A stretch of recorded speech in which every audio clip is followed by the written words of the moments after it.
loose dogs. Because sometimes they tell me they walking up on the streets and there are loose dogs are there, and they go chasing them, and it's dangerous, for them to walk the dogs. And I think that's a good idea. Make a dog park in there. I see many communities, including Hialeah, Miami, wherever they have dog parks. So I think it would be a good idea to have a dog park in the park, in the clubhouse. So that's what I want to bring over to the board to do a dog park there on the park and clubhouse. So what's your motion? And motion is to make a dog park at the clubhouse park facility. We have a question before we make the motion. Yes, I was just gonna say if there's any. Only question that I would have, is there any liability that we must carry? Because again, it is a dog park, which I'm not against dog parks. I was just wondering, what if certain breeds are there or a fight breaks out and a resident gets bit? How does that happen? Well, I believe this is my knowledge in Hialeah, Miami, different parts in the municipality, in Miami, the county, and the lawyers, yes, they have a form that when you go inside the park, whatever, you're going to participate in the park, it says you go on your risk. That means if a dog bite you, whatever happened, that's at your own risk. That's in Hialeah, that's we have a dog park there in every yard. That was many years ago, I don't know now, but many years ago, I signed the form before I got there with my dogs, and I had a few dogs. And we can do the same thing here, if we can. My only question, just to piggyback on what you just said, how do you fill out a form if somebody shows up at 8 o'clock or 10 o'clock at night? Okay, We so have clubhouse attendance. Not at 8 or 10 o'clock at night? No, I don't say we're gonna be open till 10 o'clock. It's gonna close down whenever the clubhouse closes. Oh, okay. It's gonna be inside the property of the clubhouse, you know what I'm saying? When they close the gate of the park, they close at 6 p.m., right? No, I mean, Hey, the kids play basketball and No, stuff. I'm not talking about the open area. I'm talking about the fence area back there. That's what I was trying to do. In the corner back there, by Camino Where Real. the 4-H used to be, back in the corner. You can access that at any time. Yeah, that's How can you actually do that? because you can go through the basketball. Yeah, Basketball court? Mhm. and you can It's access that open. anytime. We don't have no closed area back there? That's, No. no. So we make a fenced area, 6 foot, that says, like they say in Hialeah, when the park's in Miami-Dade, park closed at sundown. That's what they say down there. Same thing we can do here. Park closed at sundown. Any other follow-up questions at this time? Yeah, that's what I asked. So inside of the park, what's it gonna be? Just a fence and an open area? Or is it No, gonna they have be- obstacles, courses, so they can play with the dogs. They can bring the dogs in there, and people go there and train the dogs, play with the dogs in the obstacle area. That's what they have in Hialeah and Miami and different parks in Miami-Dade County. So they enjoy the dogs. It's a park, so people have dogs, they go in there and go. Here, too many people out there, I go in there, I think I see a big water, chasing my little dog, or want to find people, many people. It's here, and I believe it's good for the president, and they can go there safely and enjoy the place. No other follow-up questions? Okay. Mr. Chair, just Go ahead. for the, thank you, Mr. Santana. So one way this might be handled is that if the board wants to proceed, it could be fenced in, and we would use signage instead of using a signed document. We would just place signage. Hey, In other words, we could cite to whatever. There's a strict liability for the owners of the dogs. That's what it That's is. one way that gets covered, and obviously municipalities or governmental entities have some. I believe in Amelia Harbor Park. Amelia is more, it's in Hialeah, but it doesn't belong to Hialeah. It's Miami-Dade County. He said, do not bring aggressive dogs. Sign can say whatever we want, but maybe one way to handle that is to put up a fence, put a gate on it, and have somebody lock the gate at the time that the car closes, so that now it becomes a trespassing issue, but just for the. Can you play out a scenario dogs get in a fight and a resident, one of the residents, play that scenario out for them. Sure, generally speaking, the owner of the dog that caused the bite is strictly liable, whatever the damages are that accrue to the human victim. With dogs, honestly, when they hurt each other, it's a whole different thing. Sure. But when somebody, a human gets hurt, then they have the ability to seek recovery from the owner of the dog. The cities, counties, municipalities always get roped in, but then they always move to dismiss that, meaning they move to get removed because of the fact that there was signage or there was a form whereby the owner of all dogs took on the liability.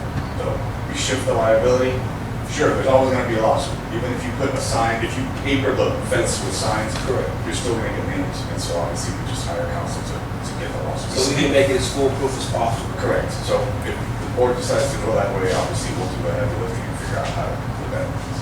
The same law applies to public areas like beach and. Sir, so it's not unlike the type of immunity that accrues to any governmental entity that runs a park. No dogs, just a regular park. Something happens. It'd be good if we get a cost on what it's gonna cost as far as obstacles and fencing and signage and have all that in place. You know, we could probably move forward just to get more information on it. Can you do it already? Well, we have a motion on the floor, Okay. okay? So go ahead and say your motion. The motion is to make it, a dog park in the clubhouse area, fencing area. Okay, we have a motion. Do we have a second? I'll second it under certain conditions, but I'd like to be more specific where it's going. Okay. In the corner of Camino Real. So I'm assuming that's where the horses, Camino Real. No. Next to Camino Real, the area there is fenced. Right there in the corner. That's where I believe, I went there, that's what I believe is the first area for the dog park. I was assuming there's a floor each side. Is it the one, okay, well, on the corner? Camino Real. Yeah. In the, you know, you go Camino Real, right? Mhm. At the end of the area of the park. Right In there. that corner, there's a little area that's what then there. So I don't think you want to What get now? where that floods, It's yes. what, no? It sits in water all day Can we refill it? unless you're gonna get a permit by South Florida DEP to come and Wow, that's. we can't put anything there. We cut it So and which- state it, but we Let me can't. ask you, why that, I'm just curious, why that area, why that? No, I thought it was west, I don't know, whatever area But is in the west. 4-H area, Where the horses. yeah, where the horses used to be, I don't you know. can, How big is that? 'Cause that's a big area. That's a big area. yeah, How big is that? You know, I'm not exactly sure. 2 acres? Couple acres. Easily, right? The border record is, It was fenced in with the But we boats. also have to be careful about putting something there because we already approved to put the new lights and put our other fields there, The baseball field. the baseball field. In that 4-H area? Not in the 4-H area, no, we were gonna Next to it, in front of redo, it, yeah, it's right in front, yeah. to fix the field that was there. Mhm. That's what you guys approved So way back when. if we did the 4-H area, that wouldn't interfere with the softball or soccer or No, but it's in the back. I mean, we can push it all the way to the back. They'd have to just walk back there with their dogs. So there's an I mean, amendment we to your, can, you guys can say how much of the land back there you wanna give to the dog park. okay, so there's an amendment to your motion. you mind if it goes in that back area? it's beautiful, I don't care what it is, as long as we have a dog park in there, my family. I'm good with it. I'd just like to see more information, numbers, and, you know. Okay, so we have a motion with an amendment. Do we have a second? That's it. Second by Mata. All in favor? Aye. It passes. We're gonna go to B, discuss and vote on repay East Rec Hendry count to Hendry. I don't think the board wants to speak on that. I think we already made our mind up last meeting, that we won't be paying them back for that. Okay, there wasn't a final decision when I was looking at the meeting. Okay, It just, you Yes, ma'am. guys veered it off and you went on to the next one, you said forward it. okay. And there was no motion, there was nothing, there was a just, Yes, ma'am. So we will put it on the public record, to vote to repay, East Rec Hendry County to Hendry. Do we have a motion to pay them? All in favor? All opposed? Aye. Aye. Four, there's three I nays. think they're calling, You may. I think they're calling East Rec now, it's not being called East Rec, it's being called Central County Rec. Mm-hmm. That's what the confusion is, because my phone's been blowing up, so hey, why are we being charged this? So I don't think it's being called East County No. Rec anymore, they're calling it Yeah. Central County. The Rec. county, yeah, the But county it's not has, coming to us. yeah, Because we're, this check that they cut, if I'm not mistaken, was not supposed to be cut to us. Mhm. I could be wrong. Yeah. originally, they have West and East District, as is in the sheriff's office, and Central District is primarily where Montora is. The county doesn't have any property here that they physically own as a recreational location. So a lot of our constituents in 2020 had opposed to them when our property was closed during COVID, said, hey, is there any other property or park that the county's gonna provide us some kind of rec? So looking into that, we've seen that the county does take a lot of taxes, and a portion of that is for rec use. And they oppose that we use Harlem's and Clewiston's rec center. There was a debate that went back and forth with me and a couple of the county officials. We have everything.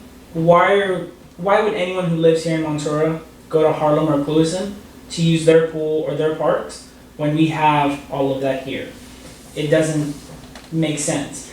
And then on top of that, the county received grants, and they also received funding every year to do stuff for their districts. Well, that never happened. There was nothing that was ever given to Central County or Montora for recreational use. So after that, the committee voted, and they said, well, since we've gotten a surplus of money, we'll give it to Central County, and they will distribute it in the clubhouse. Why 4 years later, now it's become a problem because of the way they coded it. So what I said was they could take this to our legal team. That's why we have a legal team. And it is election year, so they're going to try to push that objective on us, saying, hey, we need to pay it back. It was a mistake. It wasn't a mistake.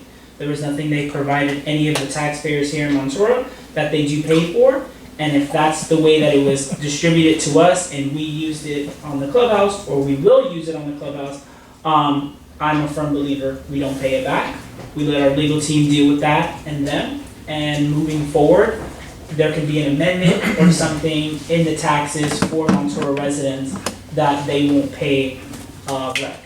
Yeah. And that's something that John and our attorney can deal with. Yeah, I know one of the issues that they had, remember the whole East Rec deal came up, was that those kids from our community going to Harlem, and that was like their key points, is where your kids are out in Harlem using our facility and so on and whatnot.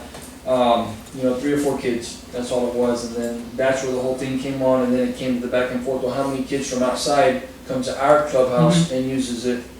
And yeah. That's what started the fire, it wasn't And nothing that- else but that. I remember that meeting whenever all this stuff happened, and I remember now, we got elected, myself, 2020, Benny Albert brought that up, and he was the one that get into a discussion with them, and that's why they issued that check, like a reward Yeah. for us, for Central County, because we don't have the service that they should be providing us. with East Rec, we shouldn't pay East Rec. We shouldn't pay. There we shouldn't be no reason to, and that's one of the things that happened way before 2020. That happened a while back, and we're here still now with the same thing, and I think that's something that the board needs to pursue to see how we could get out of that, because there's nothing they provide, and it's like anything, we have 4 or 5 kids, even if it's 20 kids from this community goes over there, that has nothing to do with us. We can't control what the citizens do. Now, what we can control is what happens here. So if we have a lot of people from outside coming in, we says, hey, you gotta get yourself a resident pass. Sure. So if that's the issue with them, it's gonna be cheaper for them to do that, it'd be cheaper for us to do something in that form. Yeah, and not just that, Chris, a lot of people from LaBelle and Clewiston come here to partake in a lot of our events, and I think that's half the fraction of Right, what they're and getting. the good thing about it is that we've never had an issue with other people from outside coming into the basketball games, we're not trying to find money to do that, because the kids have to do something. Sure. But whenever you see these other wrecks trying to extort us for money, because a few kids go, that's like, that's not what you should do to a community, I agree. so. So thank you, Chris. So we're gonna move forward to C, discuss and vote on CCWCD golf cart usage policy. I think we did that last week, You guys spoke on the policy, you guys did approve it last month, I'm sorry. last month. And I did send out the email to Miss Patsy way back when, Hmm. and they received the resolution.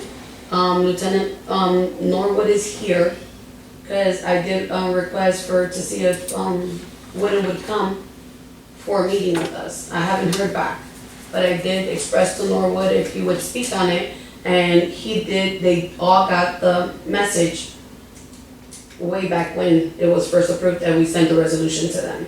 So, I mean, Norwood, if you would please, speak in regards to, because there's a lot of questions in the community, and I did send them to the website or YouTube, so they could see that you guys approved it. It went to the county approved it, and it was passed on to the sheriffs, but there was not an official date that was given of when we're gonna do our community meeting, and that's why the community meeting is on here as well, so we can choose a date to push this forward. But again, everything has been given. When you say the county, you're talking about BOCC, Board of Commissioners? Yes, sir. Board of Commissioners? Yes, they signed off on that, that resolution, and we received it back, and then it was forwarded to the sheriffs, for them, so that they were also aware. And I did request a meeting, and I still haven't heard back, but, Lieutenant Norwood did, say he would come and speak, being that he's gonna be here with us anyway, so. Lieutenant Christopher Norwood with the Henry County Sheriff's Office. So we were sent this quite a bit back. The commission passed theirs, and then the other requirement was you passed yours, which it looks like yours was passed. We were sent both. So as far as I was concerned, the date we received this, it was adopted and good to go. The maps, what it looks like to me, are basically all of Central County roads are free to go for golf carts. I do want to make that clear that it's golf carts and not ATVs. Not only the statute, but your ordinance as well as the county defines what a golf cart is. So ATVs are still a no-go. But we are under the impression that golf carts are good to go. The commission signed off on it, you signed off on it, and we will not, there are restrictions on golf carts for the statute, but it's a golf cart community. So as long as the statutes are followed, we are good with that. We won't be citing just because you have your golf cart on the road. Thank you. Very well. Thank you.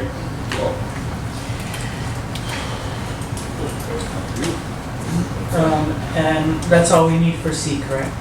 Okay, we're gonna move over to D, discuss and vote for community meeting to go over golf cart usage policy. I think we just need to have a community forum or community workshop.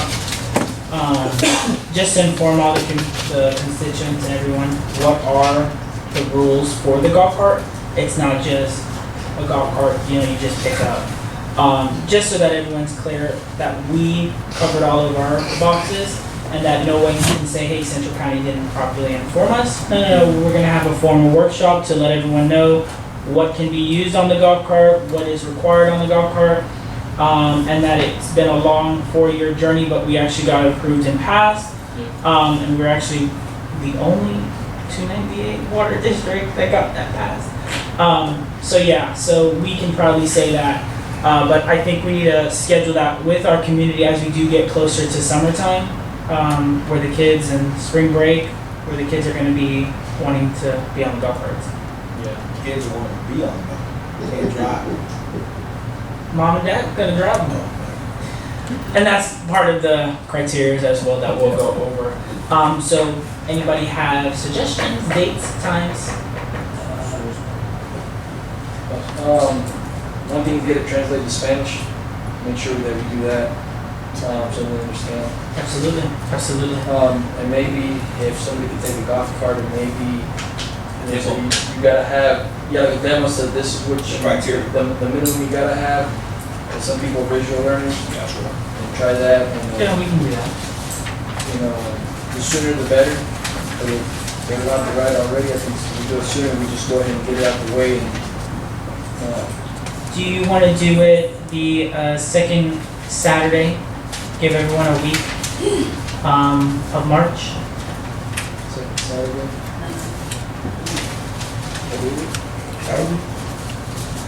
Yeah, we go to the clubhouse, right, there's a big parking lot. Yeah. Good morning, Wayne, good morning. Make sure you put enough notice.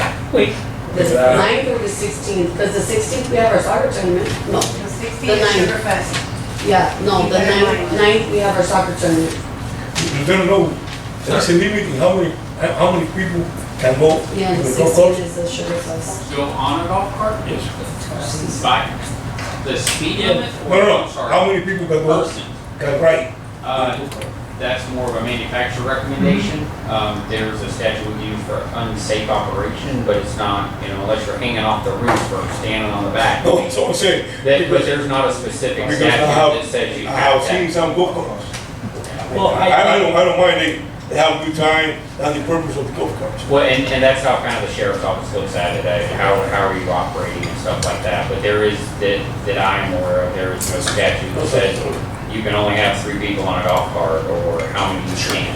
I think, I'm sorry, the 16th will be perfect, even though they're having the Sugar Festival, that's not an event for Montoro. So I think that's something that we can, schedule it for that date. There might be a lot of people going to Sugar Festival. Yeah. So I think, my opinion, I just think that we should do it on a day that's gonna be neutral, that there's nothing going on. The following week. Yeah. That's probably spring break. That's spring break is over. Yeah, No, it's over. Maybe Spring break is over the 23rd. Yeah. Spring break starts at 16th, the 15th, they have half day. Mhm. do you think this not this Saturday, but the following Saturday, That's The the 9th, 9th. that's the soccer tournament.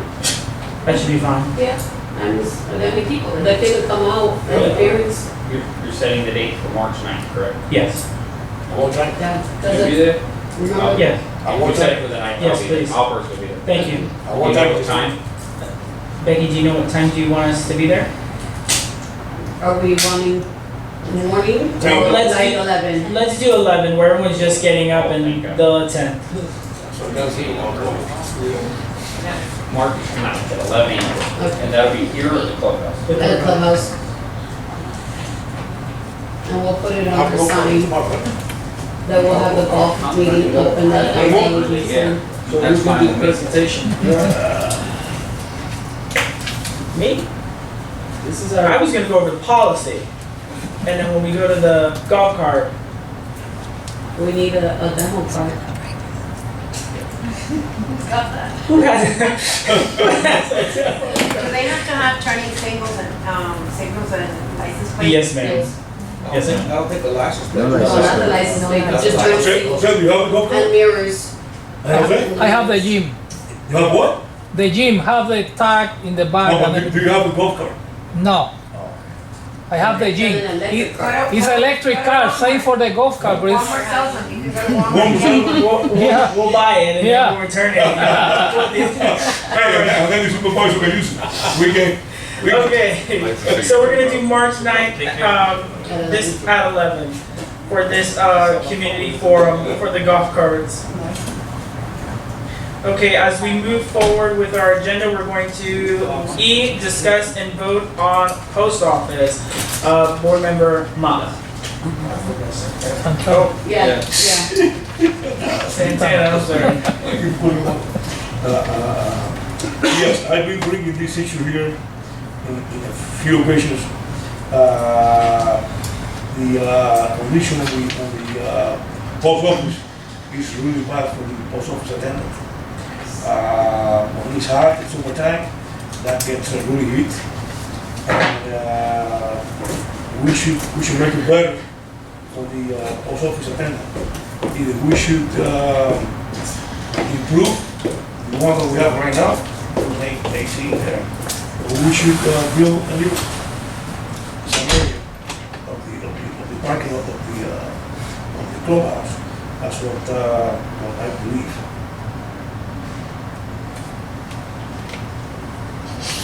I think the issue is not so much the attendant. I think it's more the parcels and our mail. That's more That's the why, issue. that's why if we can build a bigger one, because I have many complaints of the new residents that are moving in. Yeah, They call me, Santana, I don't have a box, I have to go to town to yeah. get my, I said, well, we need a bigger parcel. It's a lot of them, not only a few. It's a lot of new residents.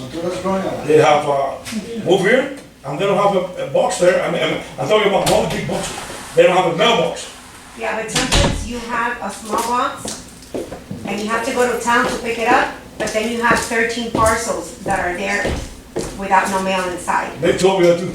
They told me that Okay, too. so it's, I think, a matter of, you know, That's why- conflict with the people that are working it and the residents and a whole, That's why I'm bringing the issue, if we can build a bigger one, so it will fit the need. of yeah, I the- spoke to the supervisor on last Thursday, and he said someone from here, from the board, had a meeting with him regarding a new facility that was gonna be done out here. It was an African-American gentleman at the post office that I spoke with. Okay, I have to speak to some people there, but not a meeting. I just have to talk to them when they're behind the counter. so, hold on. Excuse me, I just got back. So you're discussing building a new facility out here in Montserrat? I said either improve that one, but building a new one is better, because we have many complaints of residents that have moved in, new residents, and they don't have even a mailbox to put the letters in the mail. They have to go to town to pick up the mail. So I was gonna talk on this issue during my supervisor report, but while he's talking about it, so I spoke with Anna, she's over the mailboxes and stuff. I haven't seen her speaking. So, for what she's saying is that Central County is gonna receive a certified letter from them stating that the facility is hazardous and dangerous to the community and to their workers. So, Central County is gonna have X amount of days to, fix it, get it back to, safe operations, and they'll continue. If we don't, they'll quit delivering mail. Once they quit delivering mail, mail will never be delivered back at our facility ever again. Then everybody, it's 1,140 mailboxes, I think, or something like that. They're gonna have to go to Clisson. Clisson only has 50 mailboxes, 50 to 100 mailboxes, and then they're gonna have to go to Moorhaven or somewhere else to find a mailbox. So I'll correct that statement, and that is correct, that's partially correct. So, well, that's What she told you. right. So, it's an issue that I believe, and I spoke with John about it, that there's always who owns this. I know that I've seen permits with our names on it, and I know that it's on our property. I know we pay for the light bill. I know we pay for a lot of stuff. So one thing that I would really highly recommend is that we go to the Attorney General just to figure out if it or is it not, because we're back and forth with this. We go to the Attorney General, we're gonna figure out if it's ours or not, and then we could move forward. I'll answer that question for you. We own that mailbox. It's just as if you put a mailbox out front of your door, well, you own it. If someone runs it over, you replace it.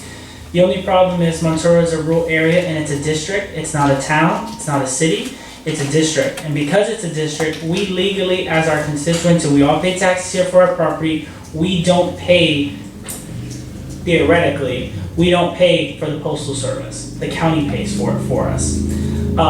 So after doing some research in 2020, Say that again, we don't pay for both service, the county does? the county does in our taxes, right? Yeah. When we pay, well, in your taxes, they don't consider the district paying for it.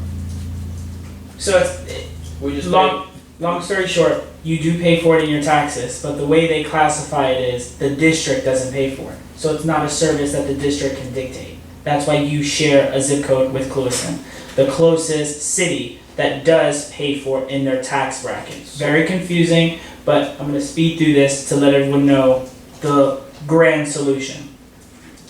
After finding that answer, now, like how Chris said, who's responsible for the mailbox? The answer I kept getting from every U.S. Postal Service employee and supervisor was the same answer. You own it, all we own is what's in it, the mail. So my question I kept asking them, if it burns down, who's liable? You are. If it needs to be replaced, who's gonna replace it? You are. So then I went back with the information that was provided to me from Central County, that there was paperwork stating that the US Postal Service paid for something and that Central County paid for another thing. So I just said, screw that, and I just went directly to all these other Postal Service offices and I said, hey, I have a quick question. I want to know about this, this, and this. Have you guys ever experienced this, or can you get me to someone who can? Long story short, I spoke to numerous supervisors, numerous postmasters, and they all came down to the same conclusion. You own it. So, yes, Central County. So after doing that research, I said, okay, if we own it and we build this new facility or this new structure, are they going to provide the mail to it? Yes, they will provide the mail to it. I said, now if we build a micro post office, can we have our packages stay here and not brought here and then taken back? They said yes. They said once you indicate a full-on structure that is no longer just a mailbox, because those are considered a mailbox delivery building. Once you make a full structure that can lock, key, and hold your packages, it's now considered a micro post office. Sure. So the U.S. Postal Service will have to be notified that mail will be staying there overnight and the zip code will be created. So the 33440 zip code will be with a dash and then they'll add something else and that's what we would take. That's already exists. There is another zip code for Clueston. The reason why they do not want that to happen is because we are only a water control district. We are not a town, nor a city, or something else. So after digging deeper, if we build that facility that is one step closer to us taking our independence and taking a lot of taxes and money that we receive or that we have to pay the county for, and we have our own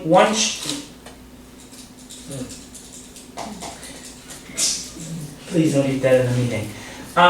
We have one step closer to us becoming our own town and city for Montura.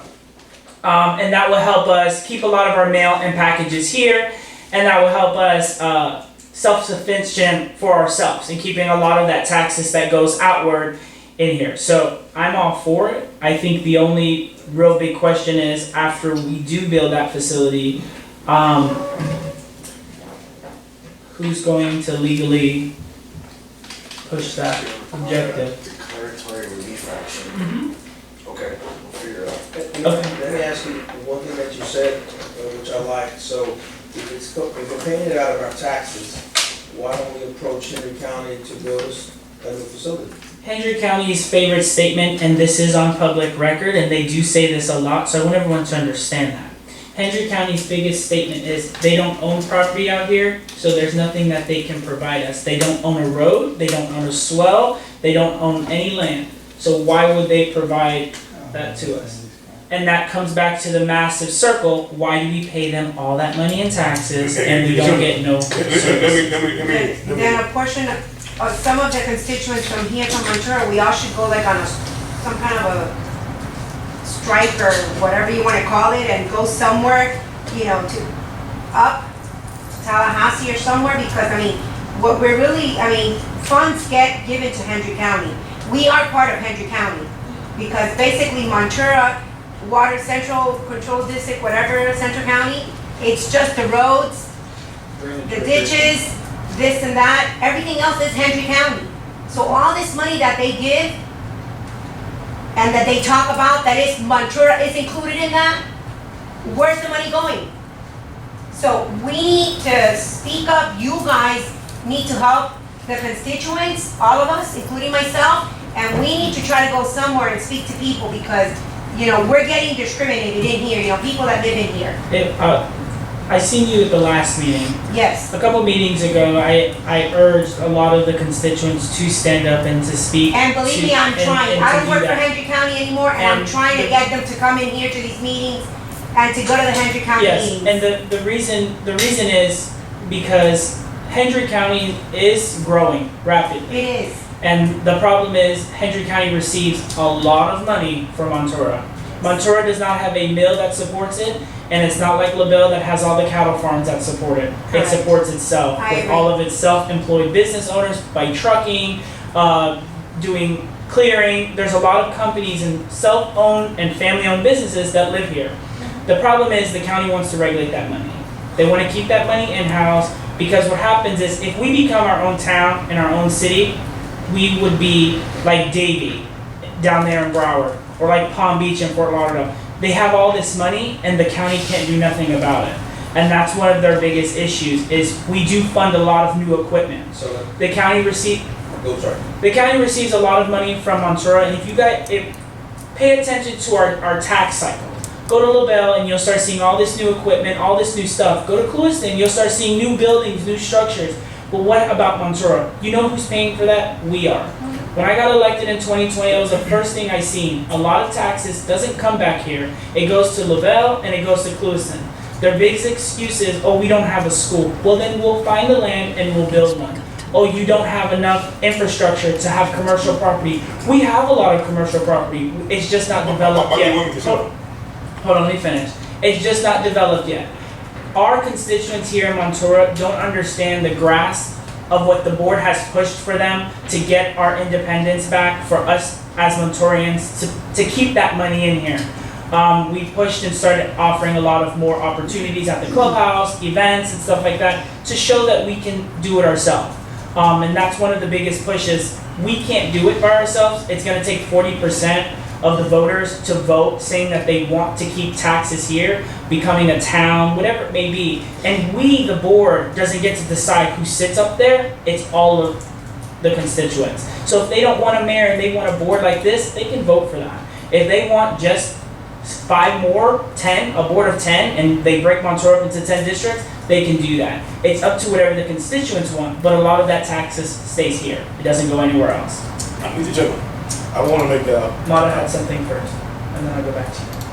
Go ahead. My question is, I'm for building a new building. My only thing is if we design something right, we gotta have a cost. I'm pretty sure building the post office out here to accommodate the 6,500 lots that we have is gonna come with a price tag. My question is, and I'm not against it, I want it to happen. How is it gonna happen in phases? We won't go take out a loan. What does the board see, how to bring that to pass? Well, my opinion as chair, I can't vote on. It's an urgent thing. A lot of this past month, I've gotten 13 calls about missing mail, and then I've got over 100 and something calls about packages being delivered and sent back, Sure. then packages being misplaced. how many calls, you residents? What are we willing to come out of pocket? It's out of pocket realistically, whatever it takes for the long term. I'm not saying we spend 100,000 on a structure. It's gonna cost more than that. But I'm saying this is a structure that's gonna be permanently here for years to come. I don't disagree. And if we have to put the upfront now, and then when we start pushing the objective, we're moving in this direction, which the attorney and their team has started since our previous meeting. So I'm cool with it, but is the board okay going into the bank? Because that's what we're going to go to. Of course.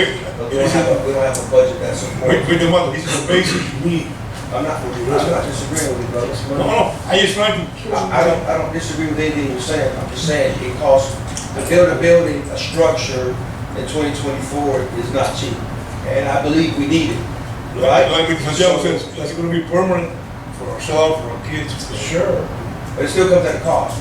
Everything come on, come. Question, have we ever, or anybody ever reached out to US Sugar? Or no? They gave us basketball hoops.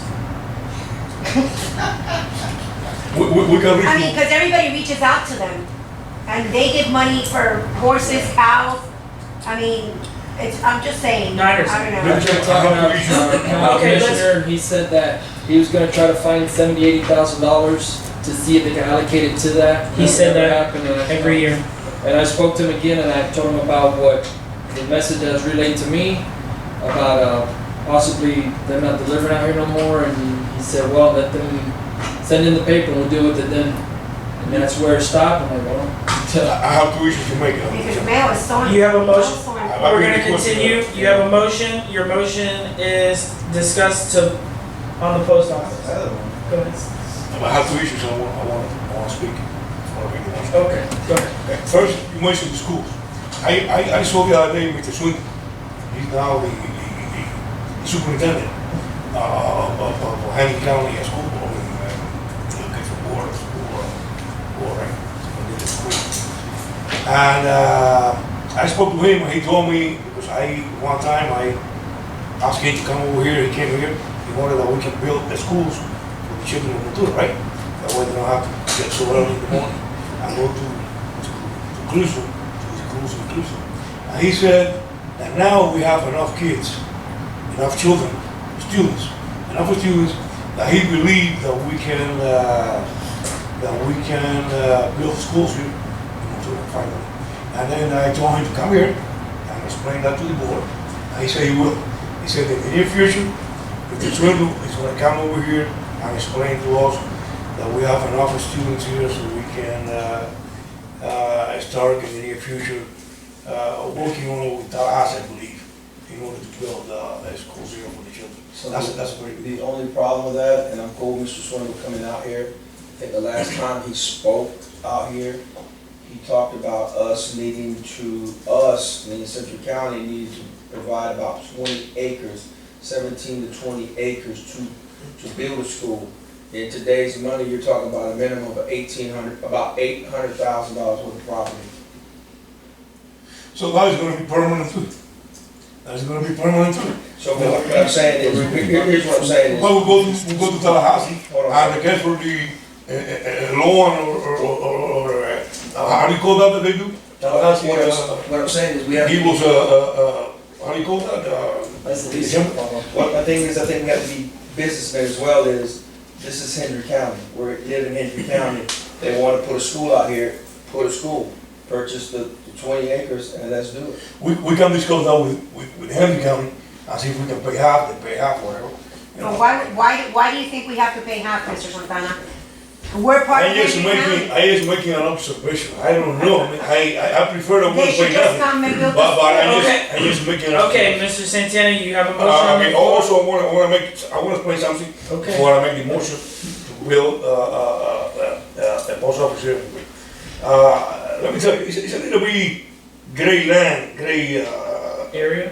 area about who owns the post office. Because I was patrolling by Pioneer. Somebody called me and told me, well, they fixed the roof of the Pioneer post office. I wonder who fixed it? No, Henry County. Oh, they told me they don't touch it. So I called Mr. Iglesias. Spoke to Mr. Iglesias. Mr. Iglesias told me, I'm going to bring it up in the meeting in Henry County. And he brought it up and they spoke to the manager and to the lawyer of Henry County. And then they decided, yes, they fixed the roof of post office in Pioneer.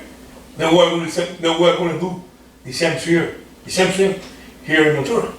So, and they did it. They put a new roof, you know, in the post office, you were there working many months ago, right? And it was, I saw you working there. Not months Excuse me? ago, years ago. Well, sir, a year is 12 months, whatever, you know, 12 months ago, right? I used to see you there, you was sweating, your body out there. And they fixed the roof of the post office over here. So it's a gray area. They don't own it, how they fix the roof? They repaired the roof of Central County. They did both. They did it for us. So they did a favor for us. Okay. So, I got just one thing that I wanna talk Go about. ahead. So, if we do have full responsibility, we need to get it fixed. If we don't, and it's not our responsibility, then we need to get whoever's responsible, because this is two things to it.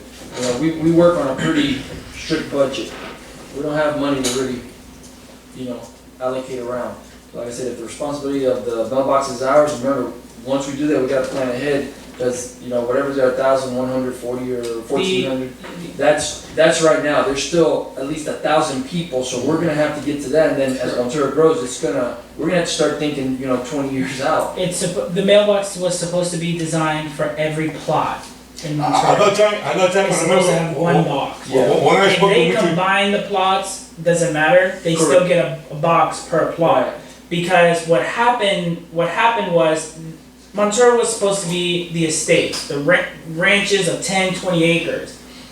Then people started dividing them and started selling them. We can't control that. So if you buy 5 acres right now, and you go to the county and say, hey, I wanna split all my acres, and the county ends up allowing you, each individual one of those plots has already a box sitting in there. So whenever you go there and say, hey, I just bought this new plot at this address, oh, okay, there goes your box.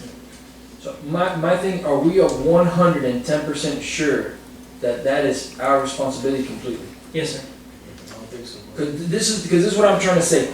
If we have to spend $200,000, $300,000 on that, I want to make sure that it's our responsibility. If Hendry County should be taking care of that, I don't think the community should pay for something that Hendry County should be providing us. So, like I said, if it's ours, we got to. Hey, we'll find a way to get it done. If it's not, I don't think the community should pay for something that we're already maybe paying for. It's our responsibility, it's always been our responsibility. No one, the one thing about Where's that? this county, I'll provide you that information. at that time, when I the spoke one with thing- Commissioner Iglesia, he told me, this is what he told me. Mr. Ramon Iglesia told me, the property where the post office is at belong to Central County. Correct. This is what he told me. I don't know if it's correct or not. But the building belong to US Mail. It's not. It actually says it on all, It- around the. That's what Let me- Mr. Iglesia on told the me. federal, you Let have me, let me reframe that question. That is not a structure. Those are mailboxes. It is called a mailbox delivery room. A permanent structure has 4 walls and 2 exits, a door and a window. That does not have that. That just has a door and has breathing holes at the bottom of it. You cannot classify that as a building. So, The permit that they have is for the concrete area and where they put the boxes on. We own the facility. What happened was, in short term, they wanted Montero to have their own mail out here. So the post office donated the boxes to Central County way back ago. gotcha. We put a roof over it, we gave them that area, and we said, that's where you'll deliver mail. They outgrown it, So let me ask you this question. You saying we own the building, right? the boxes. Okay. Who in Central County has the key to get into that box? We don't, we're not federal agents. As long as there's mail in there, you won't have access. If today, and this has happened, if Becky reports them with a certified letter and says, hey, Central County will be demolishing the building, all mail needs to be taken out so we can put a new building, they will come and take all that mail out and they will give you the key to that door and say, there you go. So can we go to the Attorney General and get John or Steve to send something to the Attorney General, and let's actually get that, because see, people can say whatever, one says this, one says that. My biggest thing is who's gonna pay for it, because for the community to pay for something that they shouldn't be paying, we shouldn't be doing that. We should No. hold the person responsible. Now, if it is ours, then you know what, let's do something that's been dragging for way too, because this subject's been going on for many years, It's, and there's nothing that has ever came up that said, this is who belongs. The post You can say office- whatever you want, Ramon can say whatever he wants, I can say whatever I want. It doesn't mean no, I'm absolutely gonna give you your legal.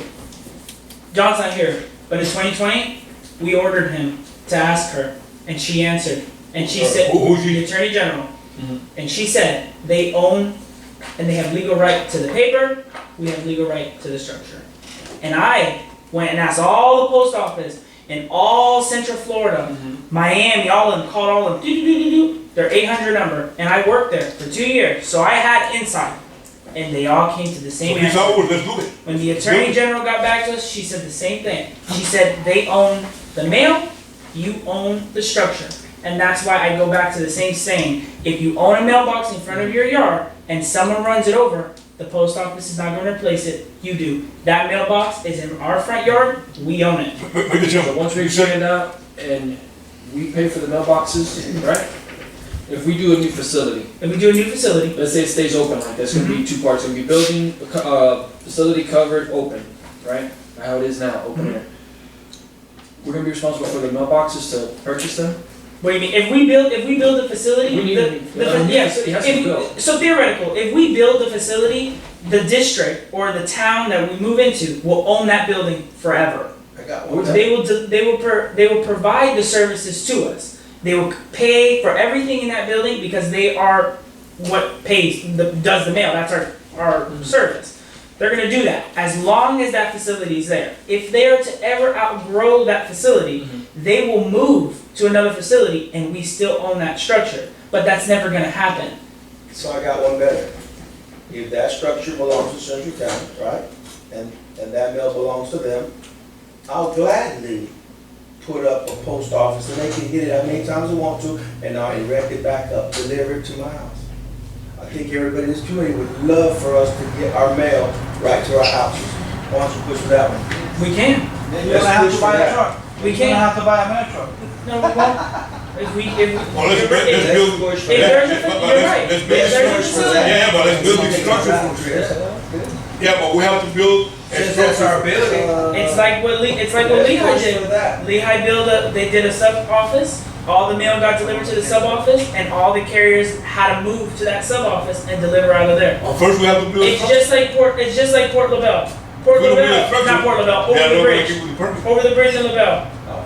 When Oh, they, that's all. when they put a committee together, that committee said, we want our mail at our boxes. The post office pulled that card, we won't deliver it. You can't not deliver their mail, so it's against the law. At the March 9th meeting, why don't you talk about that? With the golf cart. Then it won't be a golf cart community meeting, it'll be a community summit. Because I asked John about that same thing whenever I spoke with Anna, I asked him about it. Nothing was ever mentioned about, I even mentioned about the Attorney General, to get an opinion. He never told me nothing about it, and it says new news, from you saying that. I wanna, well, that's my thing, that's why Yeah, we can do it, I have no problem with him doing it again. If he already did it. Yeah, I have no problem with him doing it again, but yeah, that was the answer we got. Well, let's build an instruction. I never got Let's it. build an I instruction. think that's a very You show me important the bank to tell. You show me to tell that they tell you if you build an instruction, they're gonna be delivering the mail to us, all the mail. The law of the U.S. Postal Service is broken down to efficiency. So it's not efficient to have 3 trucks come from Clewiston to go to every box. If there's a structure here, the U.S. Postal Service will say it is not efficient to have all of your constituents go to that facility and pick up their mail. It is more efficient if we pay for 3 people to drive around and deliver the Let's mail. build the instruction. Lee County picked up on it. Lee County said, okay. They built a substation, Let's do it. and sure enough, they now deliver to Let's do every it. single property there. And then even if they can't go down the dirt roads, because there is some really long dirt roads in Lehigh, they tell them put all your mailboxes at the end of the road, and that's how they deliver us. It'd be good if this subject, we table it, we get more information on it, and really get down to who really owns it, like to where it says Central County. Because once we do that, then you know what? Then there's no chasing that, no, Central County, these people, that people, and then we need to address it. And go that direction. So let's move forward. I mean, I think Mata's idea is very good of having our own mail, and like that we can get an actual federal employee to deliver our mail. So, Because right now, we don't have federal employees delivering our mail. so, you have a motion on the floor, and you have amendments. Is that what you want to go with? The amendments? Which one is the amendment? The amendments, one amendment is I'm that talking we. about money different. No, I'll go over it. Which one is the One amendment? of the amendments is that we table it and gather more information on the subject. And then another amendment is to find the legal responsibility and the parameters of the mailbox. Mr. Santana, here's. I agree with both amendments. Come in. What I'm trying to say is, if we can push the USPS to deliver to our houses, that building and that structure, that cost, all that design goes away. And all we have to do is go buy a $50, $60 mailbox. What do you mean? We don't need an instruction? And let We somebody don't, get we it. don't need an instruction in order for them. But not to that demand that we're gonna have. No, we have to do a you bigger go to one. Flagpole. That's exactly, you go to Flagpole. Bad thing is that if somebody opens it and grabs your mail, and you better build something good. I agree with Good idea. Let's find out what we, Let's see if we can push that. sure. Okay. I'm not against your No, no, idea. no, So no. there's a motion on the floor. Thank you, both of you. Okay, the motion on the floor is that Santana wants to amend his motion, allowing us to find legal responsibility for the mailbox and also pushing the objective to having mail delivered at each and every individual parcel. Yes, That's the motion? yes. We have a motion on the floor. Do we have a second? Second by Mata, all in favor? Aye. Passes. Only took 30 minutes. Okay, we're going to go discuss and vote on intern manager as district manager. Santana? Oh, yes, I brought this issue, many times before. I'm gonna bring it again. I believe, Ms. Becky Hernandez, she's doing a great job as an interim manager for, Central County Board Control District. She has proven herself that she's, have the knowledge and she has the capacity to run the Central County Board Control in the right way. All the employees are happy. I believe we should vote that we should assign her as a permanent manager of Central County Board Control District. Okay, That's my motion. do you have any comments? I do. Where are we at with the application process? Sure, there is no process. Yeah, never, During the last meeting, I was we there. actually, I think there Yeah. was a dead vote on whether or yeah, not we would yeah, I republish put in a it. motion and it was, We happy motion like. by, Moreno and he never seconded, so it just, very weird, For 90 very days weird. or so. So, yeah. Yeah, so it got nowhere. Okay, so your motion on the floor is to Is vote to- our intern manager into our permanent manager's position. Yes, sir. Okay, we have a motion on the floor. Do we have a second? I actually won't vote until I ask a couple of questions. Go ahead. You was asking questions on my motion. No, he has a question. Never mind. Go ahead. What's your motion? No. Go ahead with the matter. Go ahead with the matter, man. This is the democracy. Have we received any applications since new ones? And because I'm not seeing anything. No new applications. We received. For how long? 77. We closed the posting so that it was not possible to add any more. Understood. Right, so, other than the original 76 or 77, no units. So it's not out nowhere to be viewed on That's what I'm asking. meters. Okay, That's so what it's I'm with asking. That was the subject Okay. matter of the last meeting, whether or Yeah. not we wanted to greenlight that. Yeah.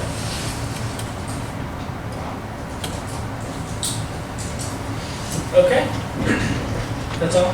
That's all I have. Okay. That's that. So the motion, there is a motion. The motion is to appoint our intern manager as our district manager. We have a motion on the floor. Do we have a second? We have no second.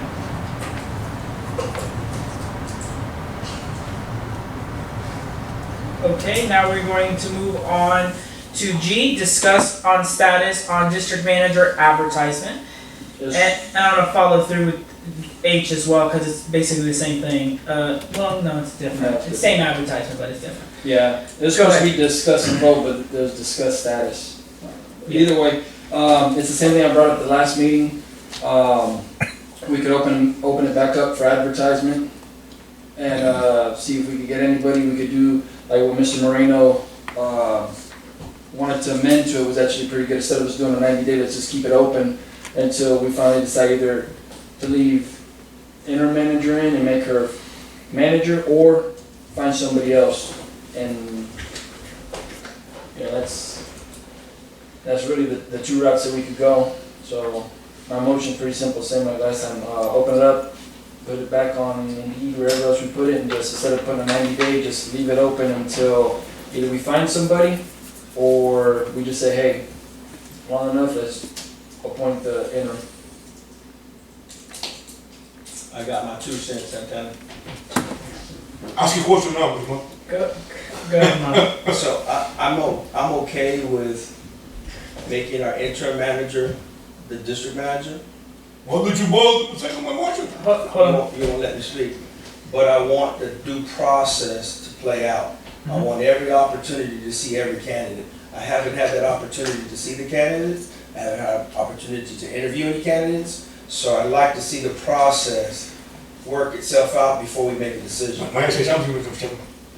About what you want to say right now? No, I cannot say nothing. if it's not on the subject It's on the subject, of voting or on his comment, on his comment.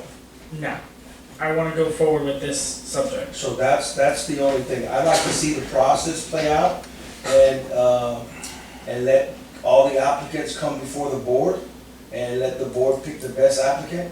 But until that, I'd like to see that. That's why I keep pushing. Where are we at in this process? How many days we have been in Hold on. this process? Okay, so, We have no candidates, we're not gonna do that,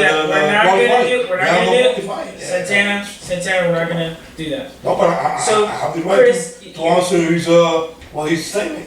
is it a question that you're having? No, I have a question. This is not a debate, this It's is, no they debate. bring up a I motion, have an which is opinion. something to vote on, and you have a question, Yeah, it's not I'm a giving my correctable opinion on the statement. motion. I'm giving my opinion on the motion. Okay, so you're making a Opinion on the motion. question. Are you asking a follow-up Whatever question? name you wanna give me, Okay, Mr. Chairman. So I what is have your an opinion. okay, what is your My follow-up opinion is- question? We have been in this for about 120 days or 4 months or 5 months, I have no idea.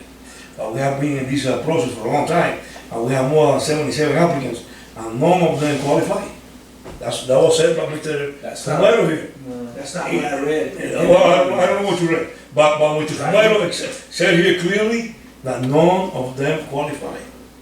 I believe, Mr. Chairman, he said about 5 of them qualify. There could have been a short list made. But he don't think they have the experience to do the job, But we never I mean- interviewed anybody. and then we have. Okay, we're gonna move forward with that. So it is to discuss on district manager advertisement. So Self has a motion on the floor. Your motion is to continue it until an applicant is either found or we'll just appoint the interim district manager. Is that correct? Okay, so that's the motion. Do I have a second? I'll second. Second by Mata, all in favor? That's 2 ayes, all opposed? Me, That's 1 nay. You have to vote. It passed, You have to vote, Chair. You do? I have to vote? Yes, sir. yes, sir, yes, Yes, sir. you should do. Yes, sir.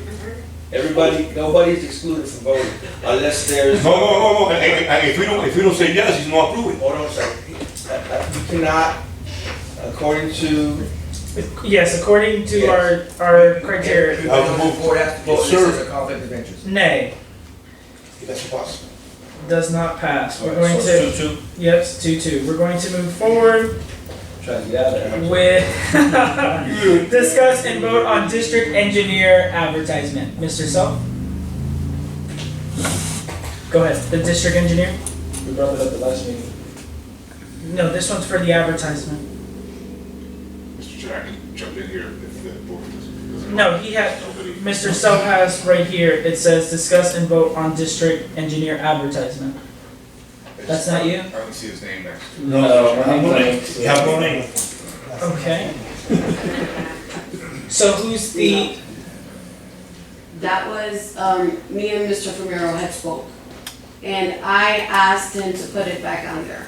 The reason being that we have an annual,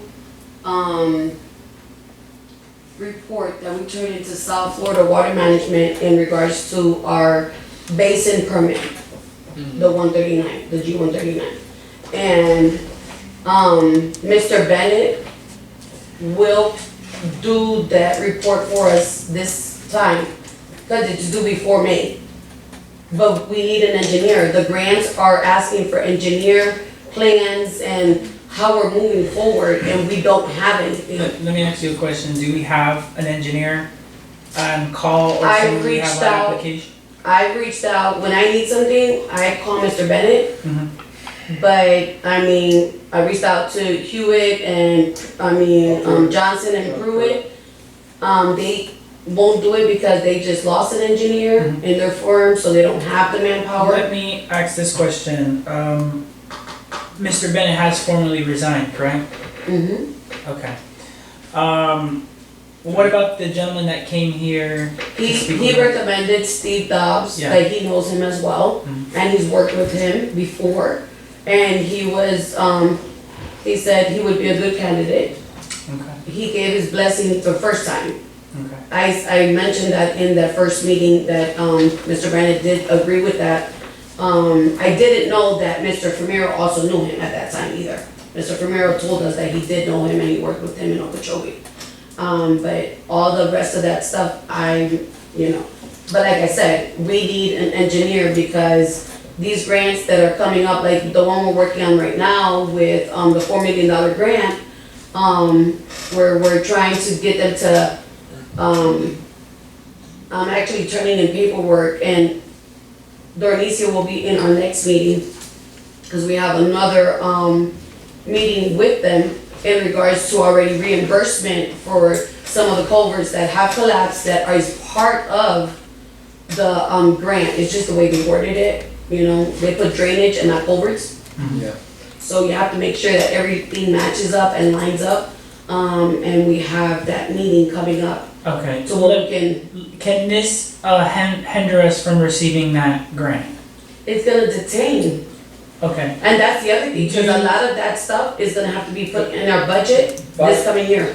Because by law, we had to have an engineer, accountant, We do. and yeah, And a treasurer. a treasurer. Yes. So we don't have an engineer, we haven't had one.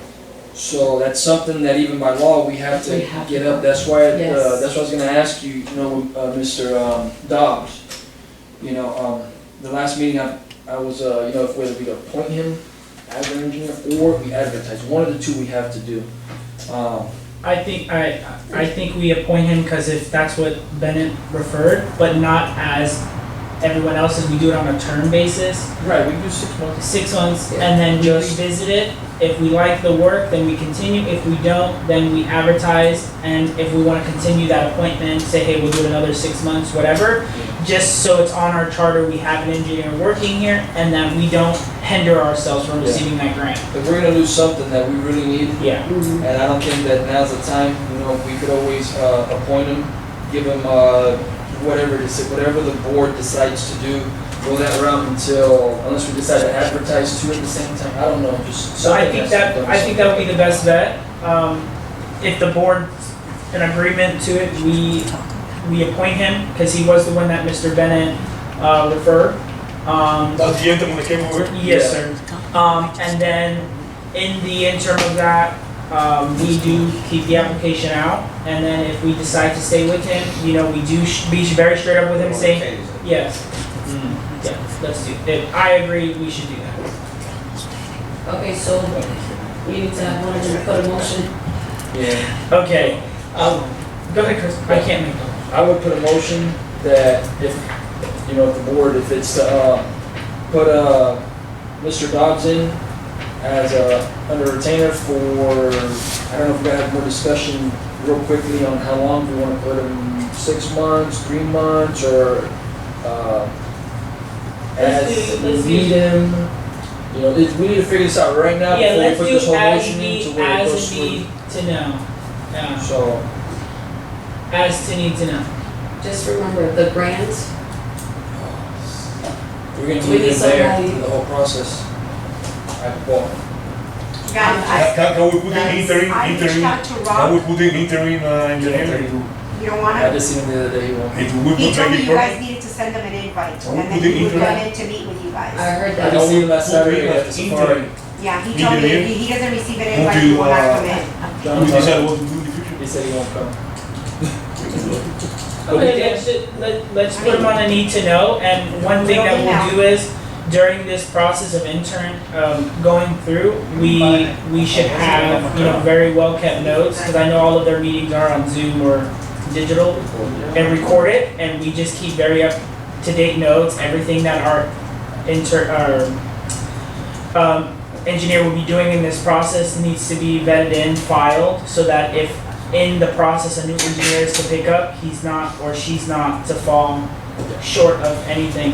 I don't think that would be the problem. I think the problem is if we don't put that as a requirement, yeah, then we'll fail. So continue. So, we gotta put in a motion first contact him, but we might hire a guy that don't even wanna come here. So contact him, say, hey, this is what the board agreed on, let's see what he says, and then if he agrees to it, I don't know if there's a way we can put within the motion that if he does agree upon, you know, such, can. then we move forward to, we have to wait till March and start the Yeah, you process. can, yeah. Yeah, I don't know, The retainer time? anybody has an idea on a retainer? Put him as interim. If he's good, then we approve him to be permanent. Yeah, we can do that. Not a good idea. I say 6 months. You gotta put some data out there for them. 6 months, we have a couple of loans coming in, When was extended? 1 year. Yeah, let's do that. I agree, let's do 6 months. Because you gotta, these pump projects, these culverts, they've gotta get signed. She's gotta be able to call them, have access to an engineer. Yeah, so we contact Mr. Dobbs, offer him, you know, tell me 6 months retainer. And then go from there and send that after that, you know, if his performance, everything, you know, is good, then he's going for permanent. Okay, we have a motion on the floor. Do we have a second? Second. Second by Santana. All in favor? Alright. Aye. It passes. Okay, we're going to discuss and vote on reservoir security. Alright, so I brought up a few times. Last year I brought up multiple times about the reservoir security, people still being able to go in. I was advised by the former manager and interim manager that nobody has a key to go in there. Anybody, like from the old keys, that anybody that No purchased one a doesn't work. key. Okay, because the lock was changed. That's correct. So, it's been weighing on my head for a long time because I've never seen that lock get changed. So, whenever the community members turn their keys back in, or whenever they give you the refund, you didn't need the keys back. Central County didn't ask for the keys back. So I happened to find them, actually got it in my pocket. So I went out to the gate 2 weeks ago and opened the gate. I went out there before the meeting and I opened the gate again. So it was back the whole lot. So I asked the former manager, see him at the store, and I asked him about it. He said they did not change it. But I remember this huge blowout up here about that whole thing about us saying people could still get in there, and everybody said nobody could get in there. So since the day that that reservoir had been closed, probably anybody was able to get back in there. Okay, now can I just say something? Sure. Jose, and I'm just asking Jose because at that time he was the supervisor. Jose, but did we not change that lock before while Emilio was here? Se supone que sí, que lo cambió. I'm just, Yeah, okay. Because I got the key right here, we can go outside and open it up. I'm not saying, I know. I'm not saying that you probably can, I'm not saying Right. that. But what was stated to me was that it was changed. And he mentioned in one of the meetings. And that it was changed. the broken lock I do have in my office. So whatever they took, it must have been a replacement with the same one with the master key. Right. And that's just, Right, but, because this is. so I was always under the assumption Because that it these are was the- changed. Because these are the newest keys that came out, the Yeah. last ones. Yeah, those are the same ones. Yeah. Well, they look exactly from the last 2 years. Right, and that's why I've always asked the security guard, you know, he told me people could go in there. I said, are you sure? I said, they told me in a meeting, they even had a knockout, drag out argument up here with me, that nobody could get in there. I remember it, I remember it. And then, you know, then I'm glad I found the key, and then, like I said, I opened it. So anybody right now, that's what I always stated, anybody, whenever he's not there, you can go in there right now. You can drive in. But I believe in one of the meetings, Becky, the prior manager, he stated that he had changed the lock. And so, and this is the one thing that I always try to stress on the board. It's not just saying stuff, it's like, we need Actually doing it. to really go check. That's why I asked Becca, I said, Becca, you know, I called you this week, and I asked you if anybody could, if there's any key that could open that. She said, no. I'm like, okay. So, you know, these are the type of things that we need to get better at, because, you know, for one, I was attacked by the board on that issue, pretty bad. And now here we are. We put it up, there's water under the bridge, but it goes back to we're paying security for nothing. It's $50,000. So what is your motion, please? So, hold on. You hold on. And, so, you know, so my thing goes all the way back to, I think it's a waste of money. It has been a waste of money. And, I think we just need to get rid of the security. put a different lock that nobody has, if we have to purchase another lock. So go that, and that's the end of the issue of anybody going into the reservoir. Random. So, and save the community $50,000 too in the process. I'm 100% with you on that, because that's something that, is very baffling, and I'll be the first one to apologize to you, Chris, for the previous statement. But one thing I'm gonna emphasize is that the South Florida Water Management District urges us, after the email that was sent to them, that they want us to take precaution, and what measures are we going to put in place to assure that no one goes in there. They know it's not proof safe, they know that, and as we can see, that is definitely negligence on our part. But that is one of the things that we did state to them, that we do have security during the busiest peak to prevent people going in there with ATVs. Doesn't mean that they're not going to go in there, and as we can see, it's not proof safe. But it is something that does prevent them from dropping a $500,000 fine on us, because we are taking measures to fixing that issue. Now, with that being said, is there other things that are cost efficient that we can do differently? Absolutely. But that is the alternative that we have at this moment for that.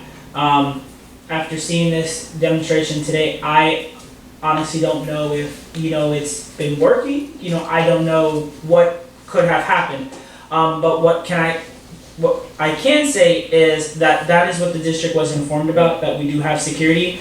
I don't think the board after today, I don't think the board will oppose removing the security. I think they're just something that the board has to come up with, that we can present to the district of a measure we're going to put. I believe, Because even if we have security and somebody goes in there, the liability is still there at $50,000. So, and this is what I always said, if we lock that gate, you go in there, you get caught, you trespassing. So, and I agree, but on doing the that, same thing, because he's there to, have you ever went and spoken? I speak to him all the time.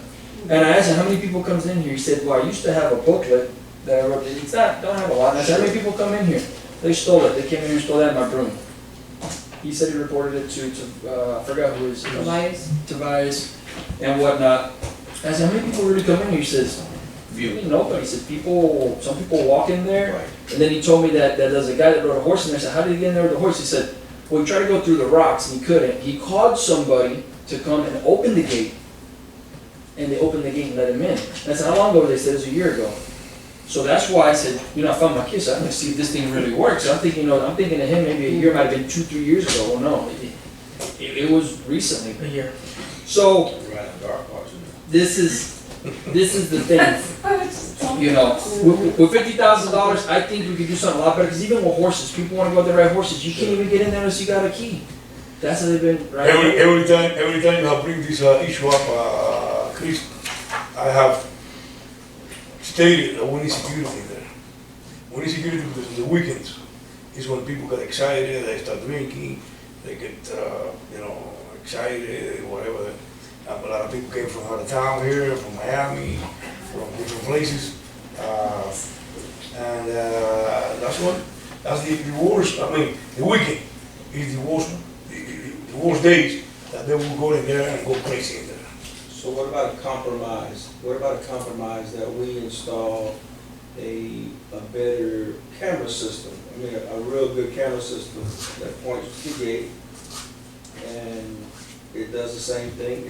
Hopefully, it doesn't record for like a day and a half, but it stores it for a good amount of time. They can come with the mountain and break the camera and go in there. Yes, sir, I agree, but I'm just saying. Camera does not stop. No. I'm just trying to get creative. No, I'm saying, no, we have cameras right now. It's Is cheaper there than any we have other cameras. access to $50,000 there besides that main volunteer gate? sheriff. So there's no way you can get in through any other way? I know that There's no fence. you still can, but that's the main. Why don't you, this is a commercial property, you can't do an 8-foot fence with a good lock and that's it, and you save 50,000 grand?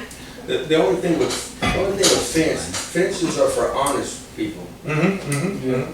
Fences are for. But I'm talking about a good fence, a good commercial It's still fence. for honest people. When you have good good keys. Come on, mother. I'm being serious. Yeah, You that's know, right. I see you what can I- spend 50 grand on a good fence one time and you don't have to continue to pay 50 grand. Yeah, we got some very creative. No, but that's my point, because if they want to go in, they go in, but anyway, I have seen Honey, them you can do going a there, good but 8-foot and chain some of link, they go into the canal you right know, here, fence. but hunting club out, With a good they go lock. in the canal, The, and they go over the issue is not, the issue is not having someone go in there. The issue is the water management district that oversees, they want us to put a precaution. What measure are we going to put to deter people from going in there? So the measure that we took was hiring a security guard to be there, and they approved it. They said, that's fine, that's a person that can interact with people and tell people it's a deterrent.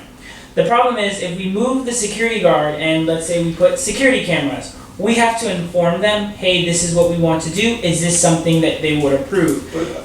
What about another creative thing? Like, so for instance, if you ever go to Target, they have those big old ballards, those big old rock ballards in the way to prevent access to ram a truck into the front door and go steal all their goods, right?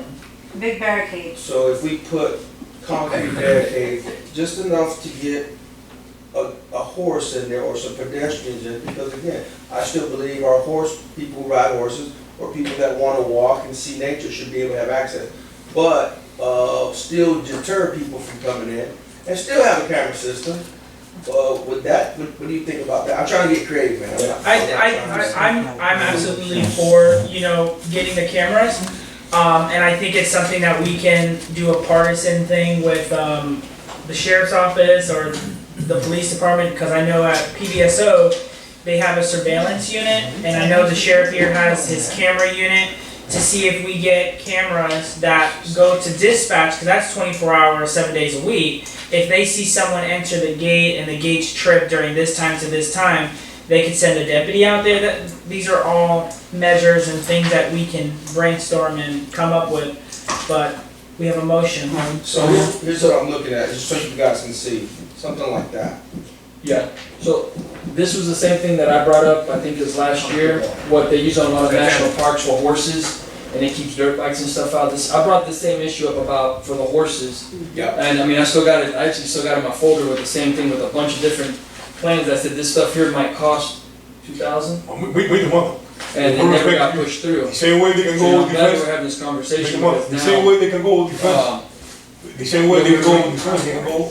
we can revisit that same thing, do the barricades, national parks have them. Dirt bikes, you could throw them over a fence. Sure. Unfortunately, but if we could do something that's, going with the horse, you could, walk through it, we could start looking at ideas all over again. I said, I proposed it, and it got shut down, and now we're here, we're great, so now let's, revisit that. But, like I said, my main thing is that right now, so the security, I would feel a lot better if he actually went to each one of these gates, because you go down to perimeter, they try to go through all the time. He doesn't go, so you know what, they're gonna go through the back door, they know he's here. So, what if they're going in through Horse Club, or through one of these other ponds? So him just sitting there, that's a big waste of $50,000. If he actually patrolled the top of the levee, and he looked in there and seen lights, he says, hey, there's somebody in there. I could see maybe some of the justification, but right now, the community's paying for this. Yeah, we could pay for a deputy. Well, How much a deputy out there with their, if we could minimize The Hill Foundation how much a pays deputy per hour? It's $50 an hour per deputy, Okay, and then we have holiday rates. okay. But there's a cheaper way of doing Thank this you. and saving the community money. Because we're gonna get to a point that I guess Steve's gonna talk to You you. can We get it start however you want. being careful how we do spend our money and stuff.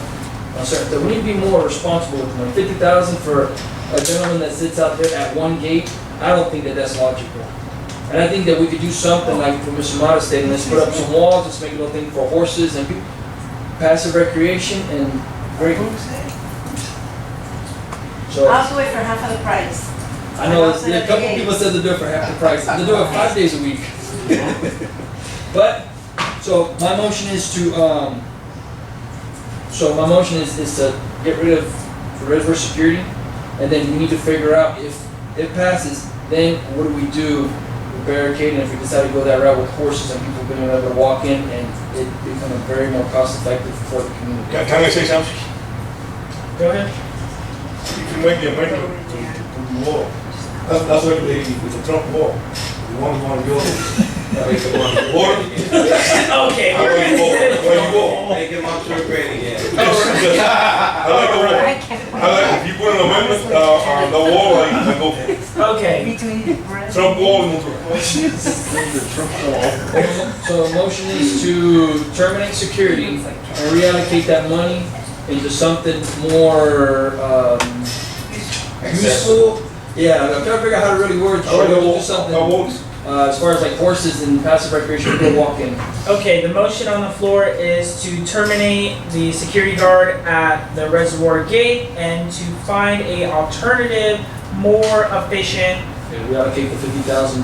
No, the optical. more efficient, deterrent or access to Mention the optical wall. to the gate And change the lock and change the lock tonight. Mr. Chairman, and mention the wall. tonight. Okay, that's our motion. Do we have a second? Yeah, but you didn't mention the wall, Mr. Chairman. That's part of the plan with the second, because there's gonna be a second phase to this. The Trump wall. It's in there. It's in the. I'll tack the wall. Okay. So we have a second by Mata. It passes. All right. Yeah. Yes, Okay, we're gonna move over to J. Discuss and vote on RFP for roller. I put in the front, I got bolts. The roller that we have, the Ingersoll, it's so old, it doesn't even vibrate, and the material as we needed to for the roads.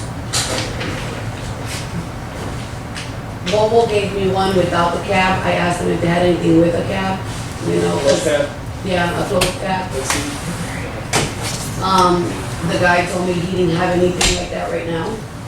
Cause they do it like, more per That's order. the vibrating? Yeah, so this one, it's 86. And then the other one is by Kelly Tractor, where we got the grader from. This one does have the cab with AC.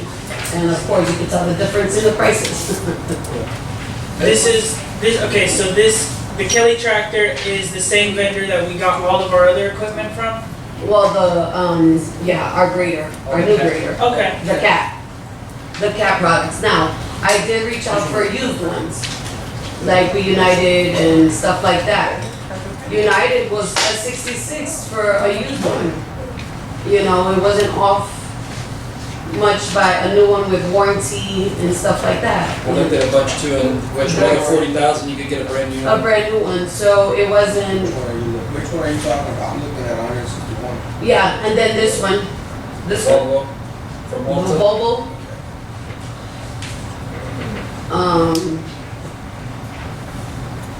So when I see the United, I was like, this girl, go up there. But I have a question for you. Go ahead. Discuss.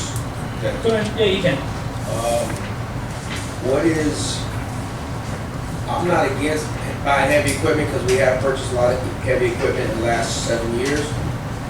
Can we put these things on payments like a lot of other places instead of dropping that big sum at one time?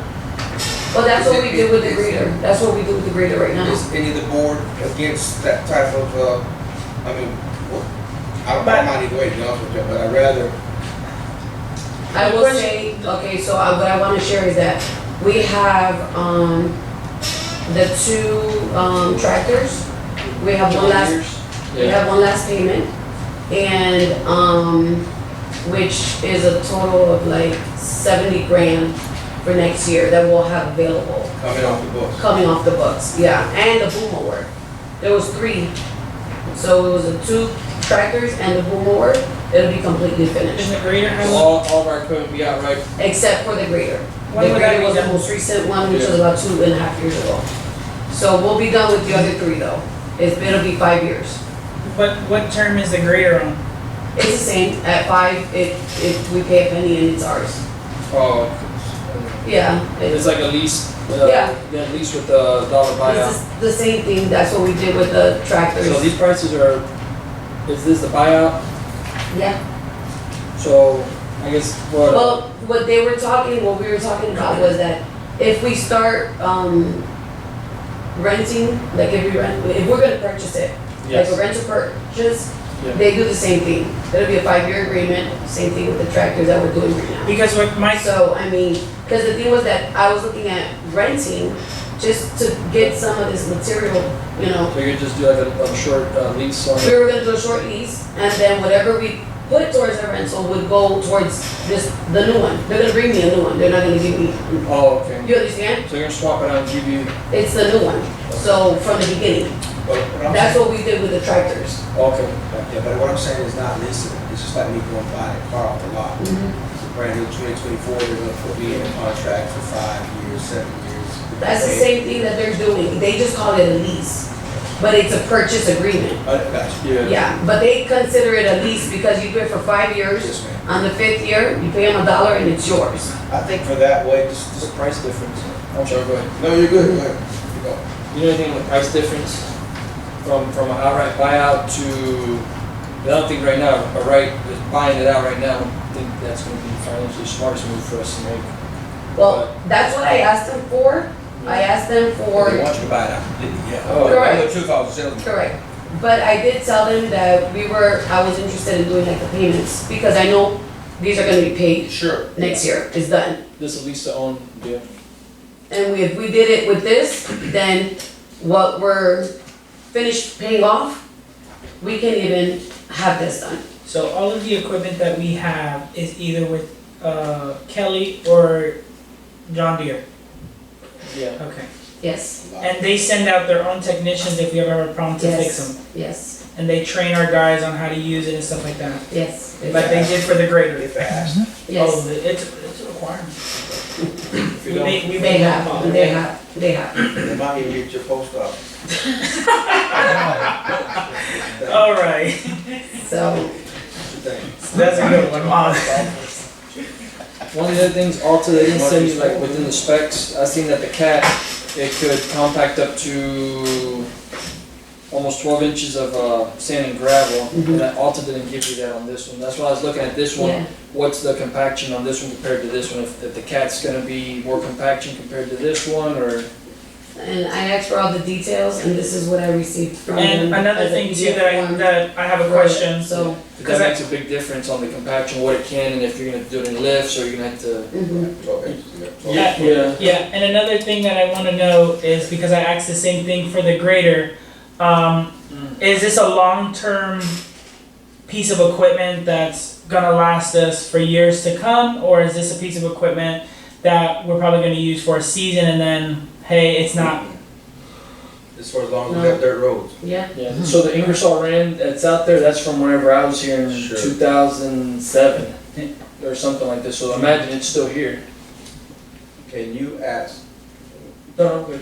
can you ask the company if the board would like to know, can we use it for a week? Maybe they charge us a fee, but we'd like to see it, and we like to see what we're getting. Do a demo? Is it really going to we can compact? ask. I'd hate to spend 86,000, hey, you know what, it only compacted 6 inches of field, not a foot. Like most of them, you do it in a foot lifts, you compact it, bring in another foot, you compact Yeah. it, make your densities. Because what we're getting ready to vote on here in the near future, we gotta be careful, because if we lose the base of our roads, we're more in trouble. and another question I have, can this be used if we start asphalting our roads?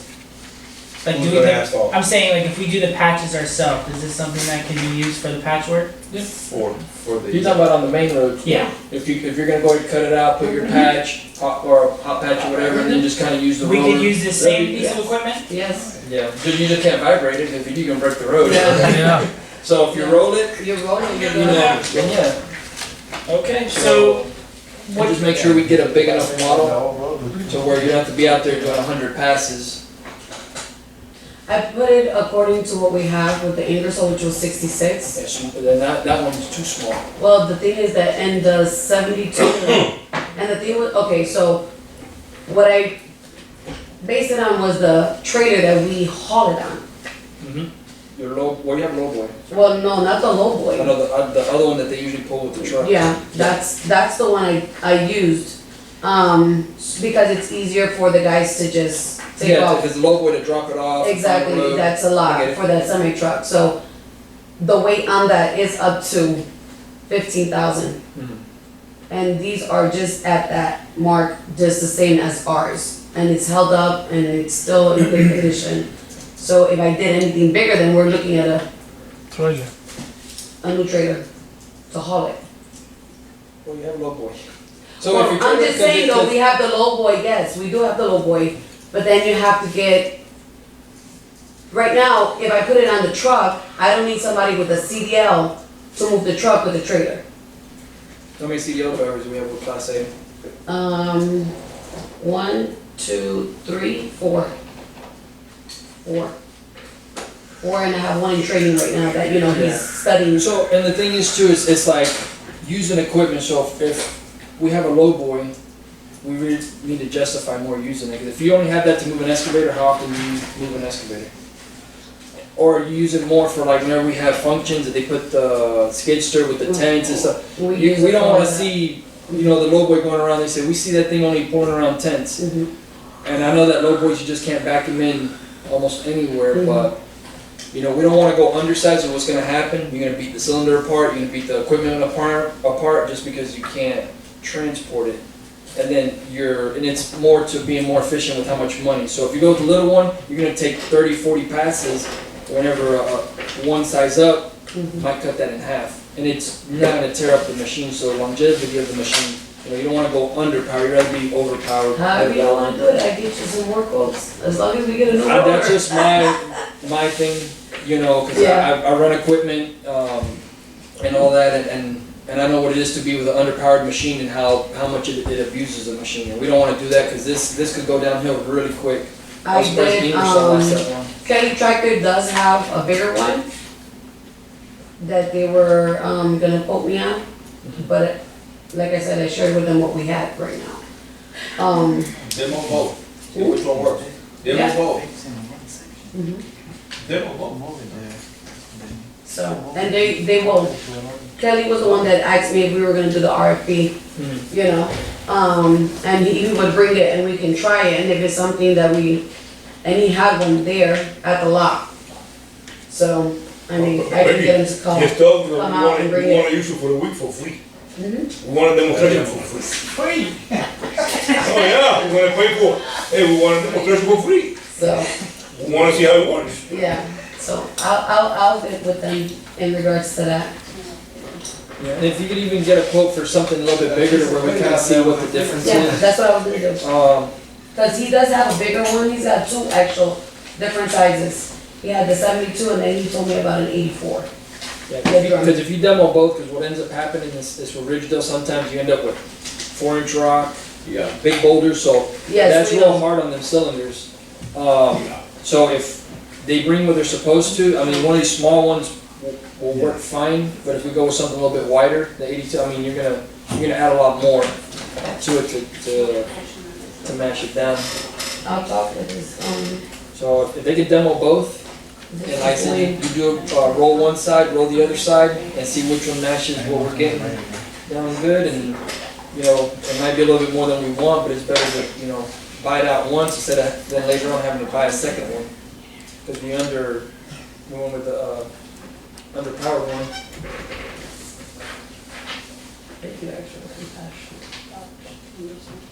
yeah, because Alta didn't send you that, it No, didn't they say anything didn't. about, I asked him to send me all the, All the specs, specs and yeah. everything.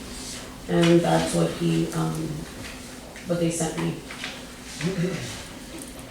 unless I missed it, I mean, I went through and I didn't see, I might have missed it, but I don't. Compaction, but let's see what,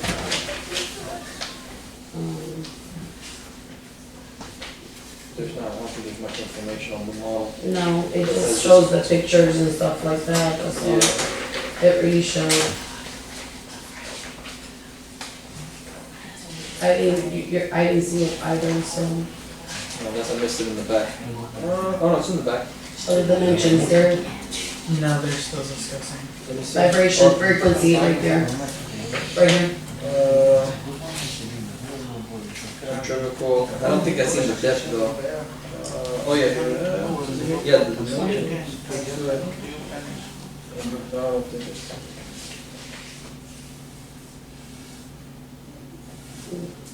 No, I don't see it here. That's why we need an engineer. Alright.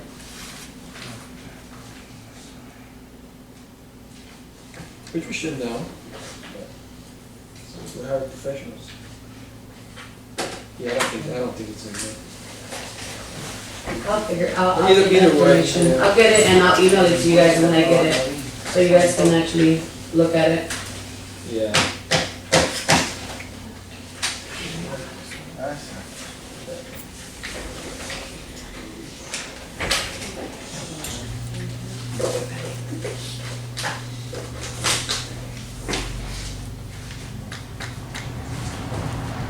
Ready, Jay? You guys are ready? Yes, miss. Okay. So what's the motion that you have that you want the board to vote on? No, it's not a motion. I was bringing it to you guys, so you guys can see what I was able to obtain Yeah. of the different from the two different companies. And like I said, the used ones, to me, it wasn't worth even looking at, because it's almost as the price of this 86. But we need a motion to purchase. Yeah, because it was on the But we're vote. It not was on the purchasing vote. yet. She's still gonna get more Okay. information. I'm They gonna get them to actually give me more information. Okay. I Yeah. mean, I was just seeing on here, so I thought it was something you wanted the board to vote on. All right, we're gonna move forward with discuss, vote on vehicles quote. that's actual what you see here. I physically went to Aventura and Dodge, looking at the different vehicles that you guys have already approved for the mechanic and the pickup trucks. I went to Chevy Victory Lane. Now, what I noticed was that when I started speaking to the different salespeople, they sell you the truck with the chassis, but they don't sell you the rest of the truck. That's right. And when you start adding what we have, the box that we have, if we take it off and put it on this one, that's already falling apart. Yeah, that box ain't no good. It's not. So I was looking at it with the box, and the better deal that we got was with the Aventura. I went to Ford, You're talking about the Aventura Ford or Aventura? not the Aventura Ford, The Dodge. the Dodge one. Yeah, it was 134, but it came with it's exactly what you see here Talking about the crane, a bunch of. with the crane. This one, it's 134.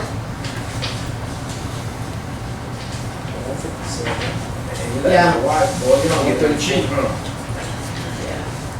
I mean, the Ford is nice. It is a diesel. The 3500 chassis, Yeah.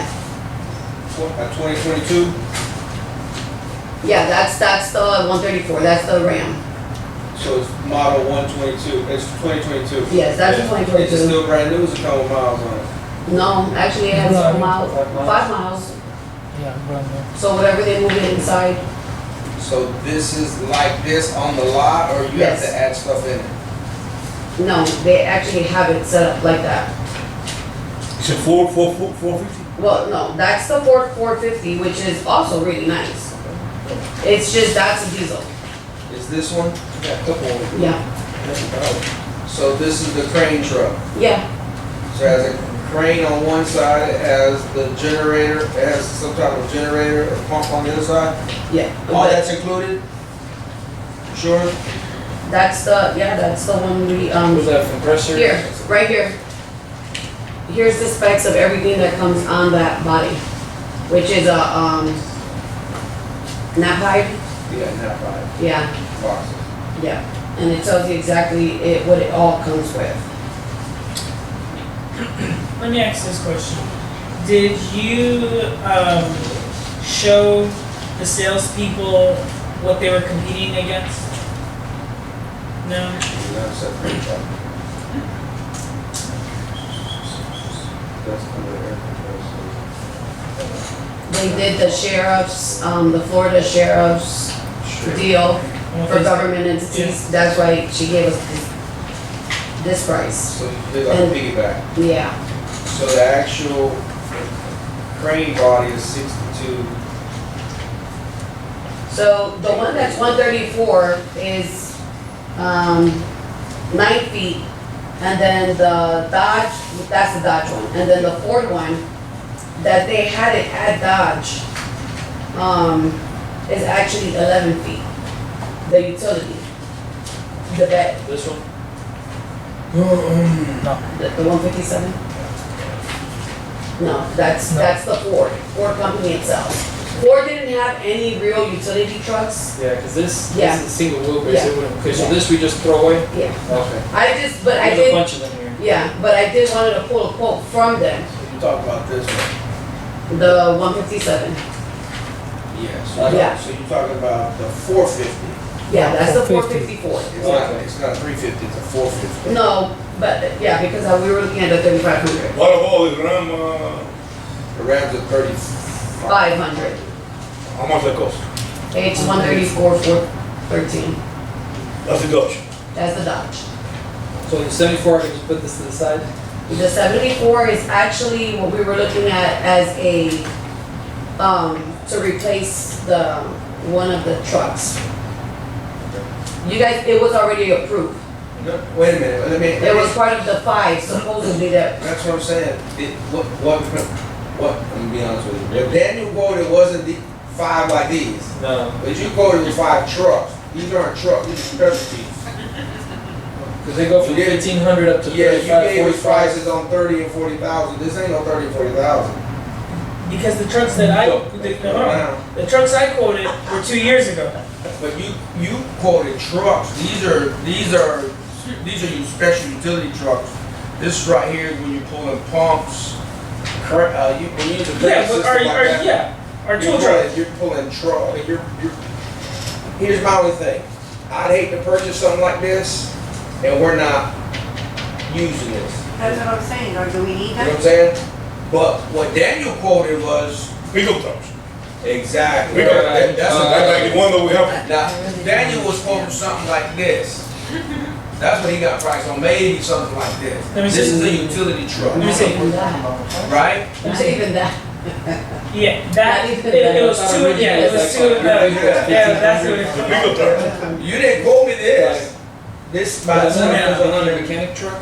The mechanic truck is the one that's back. Right, you're right. That's the one that I'm Yeah, really pushing to replace. Yeah, cause there's like a 450 here, there's a Yeah, we buy one of those, we can buy 4 Well, of the the other other. one was replacing one of the, Sherman.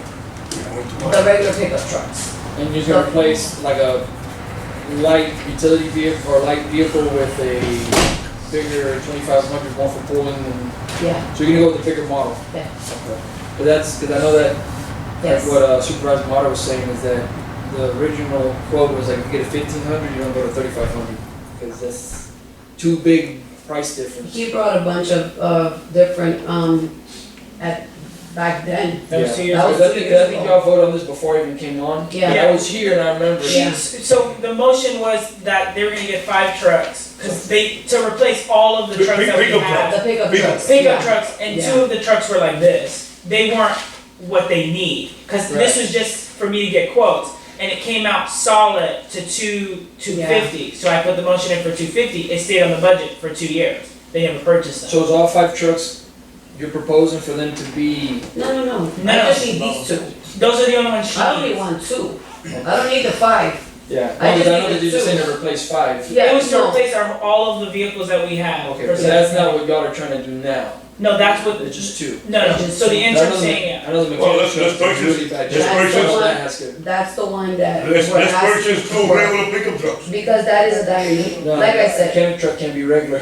There's No. no way, it has to be. No. it Pickup has to truck be, like the one that it we has have to be, Oh, yeah, my hand is. it has to have what we need for while he's out there on the road. If Yeah, he can but do it. If he can't, then we can haul it over here. Yeah, like the You know. 450, 3500, you shouldn't go nothing less than that. 'Cause by the time he puts his compressor and anything else, it's just as bad. He's gonna. So it's like. And that's why I asked for them to give me those specific quotes on Yeah. these vehicles, because that's one of the main ones that need. Yeah. But I know when I spoke with the mechanic, and I think I spoke with you about, Yeah. that they have, it's like a 5500, and it actually comes with, you can do oil changes. It's a little, it's more, Yeah, but it's more versatile. It has a compressor already built into it. It has, for you to change oil, hydraulic, it already comes. through which, It's like the old Kodiaks, Duramax makes them. It's a 5500. It's How much do? is it Well, so Ram? this is what I'm trying to Is say. it a Ram? No, it's Chevrolet. Chevy. Yeah, that's more. See, I asked them for the. Yeah, but how much They more? give me none of that. Yeah, so it's a mechanic service truck. So there's a mechanic truck like what that is. Then you have a bigger model that's a lot stronger, and you could put more stuff. So if somebody breaks down and they have a hydraulic leak, Yeah, it already has on board a little compressor where you just go right off of it. You fill it up. It might be 20 gallons and stuff, and it actually, some of them carries fuel, so if you ever have to haul fuel somewhere. So I would, before you buy 2 trucks, you could probably buy one really good one that is gonna serve more purpose.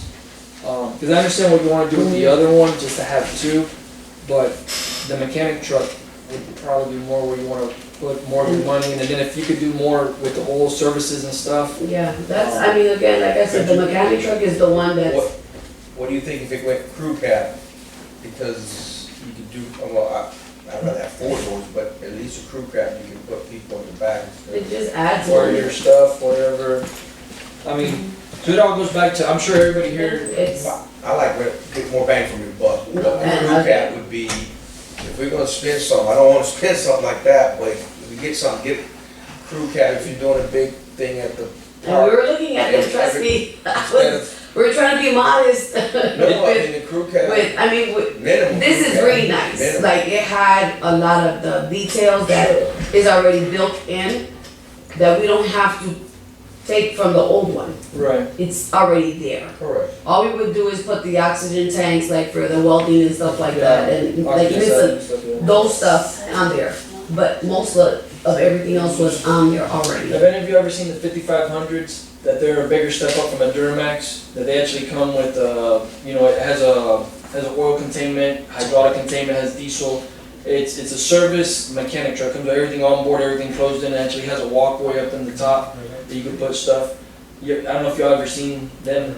Yeah. Really nice. So I don't know if that's something that maybe we could look towards, because that would really be. She has, it's been approved, she's just coming to us asking us. I think the approved amount was, because he talked about buying 5 vehicles at 250. Mhm. You can't buy no 5 Well, vehicles. that's to say we went from 5 now down to 2. So okay, so now let's focus on what. Yeah, I mean, my biggest focus is a mechanic truck, because that is the one that's for me. So when you say a mechanic truck, so a Oh, mechanic, the so a mechanic service truck to me means you have a welder on there. Yeah, That means you have an air compressor, Yes, we do. that means you have oxygen, Yes, acetylene, you're yes. fabricating, you're cutting, you're having. he has it all on that one now. That's a utility truck. Yeah, well, we don't have a crane, So Crane is very important.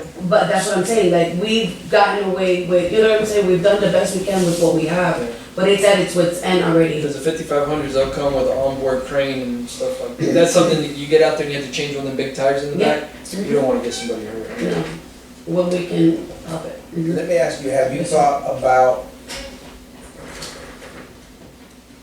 having a truck, but also having a pull behind? Because they have pull behind trailers, they have toolboxes, place stuff to put PVC, shovels, all kinds of stuff, and it pulls along with it, and it looks like a back of a bed of a truck, but it's on wheels as well. Have you seen something like that? I haven't, Okay. I mean, I seen it out on the road, but I didn't think about it like that, you know, looking for, So where do we plan on using this? When you say mechanic, where do we plan on using this?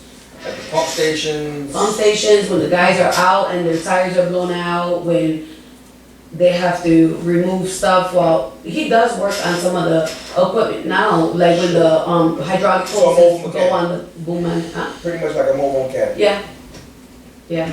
Cause if not, if it's to the point where he can't do it out there, then he can They have to bring it back. So like to his point, I'm sorry, go ahead. So with the truck that he has now, if that was a brand new truck and had everything on board brand new, is He that should be enough? able to do it Or there. does he need something bigger?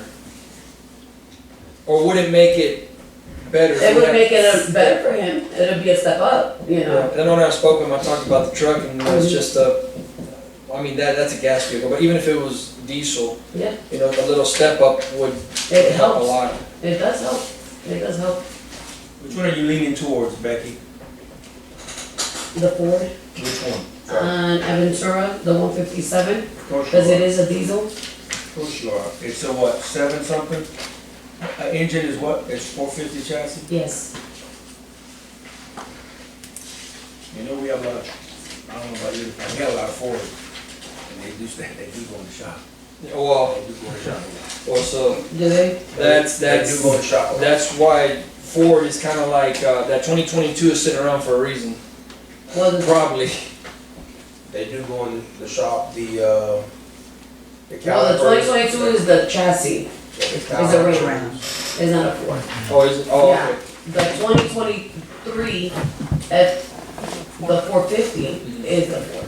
Yeah. The Dodge is one of the least, we have one and we don't have really no issues, anything Ford issues or regen Yeah. sometimes and, electronics and. They do have another, they have different sizes when you went over there. I just made it compatible to what we have. So it's actually 65 and then all the extras take it to Mm-hmm. over the top. Correct. Do they finance this? Yeah. What did they come up with? What was the monthly payment or what was? I didn't get the breakdown of the monthly payment.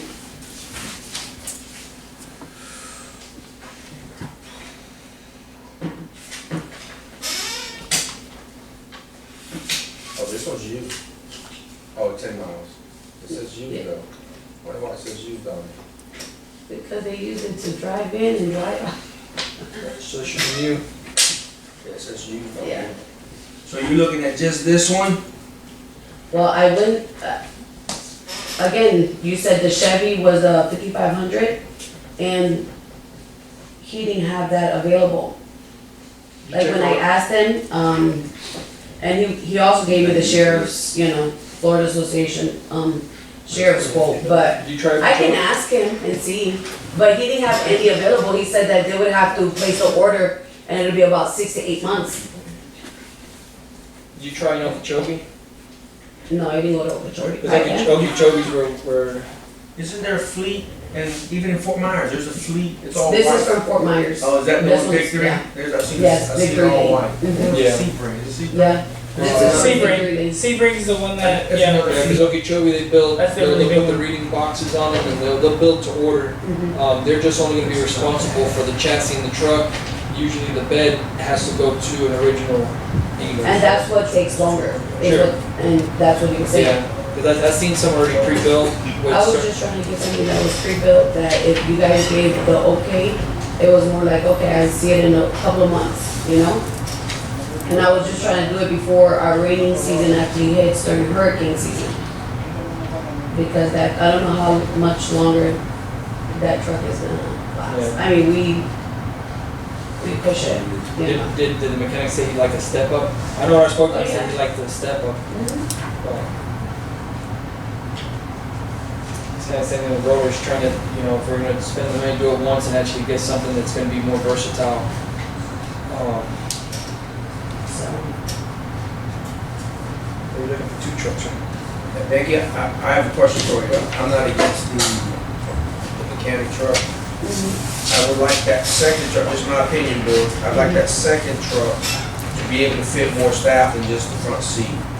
well, the second one was a four-seater. I didn't see it. It was the, No, I'm talking about the second vehicle.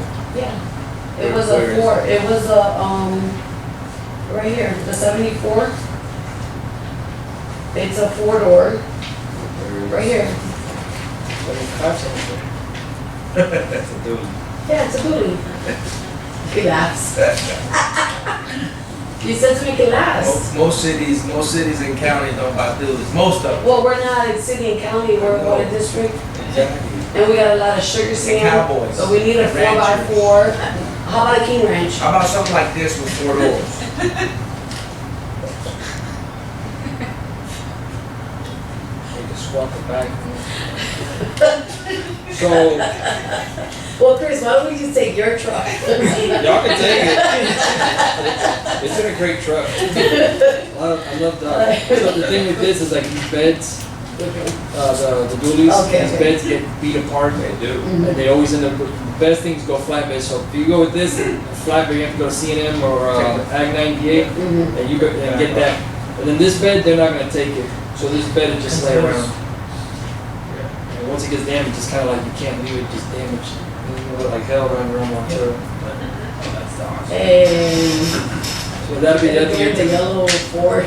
Oh, nothing yellow. That's horrible. I mean, Well, there's one, something like that, but without all the accessories in the back. Yeah, And with the tools, maybe the nap bed, but you can, that can be removed. Maybe they have something like this, but without the, it's 86, but it's because it has the winch on there. mhm.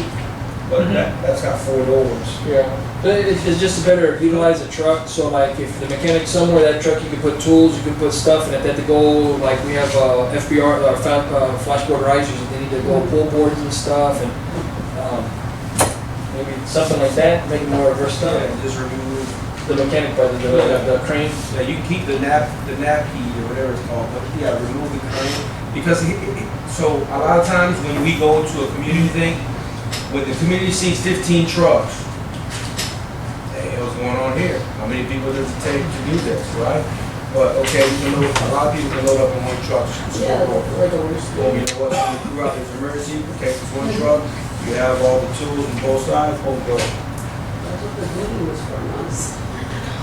When we get trucks like that, do they have to come with strobe lights and all that other stuff? That was, Yes. yeah.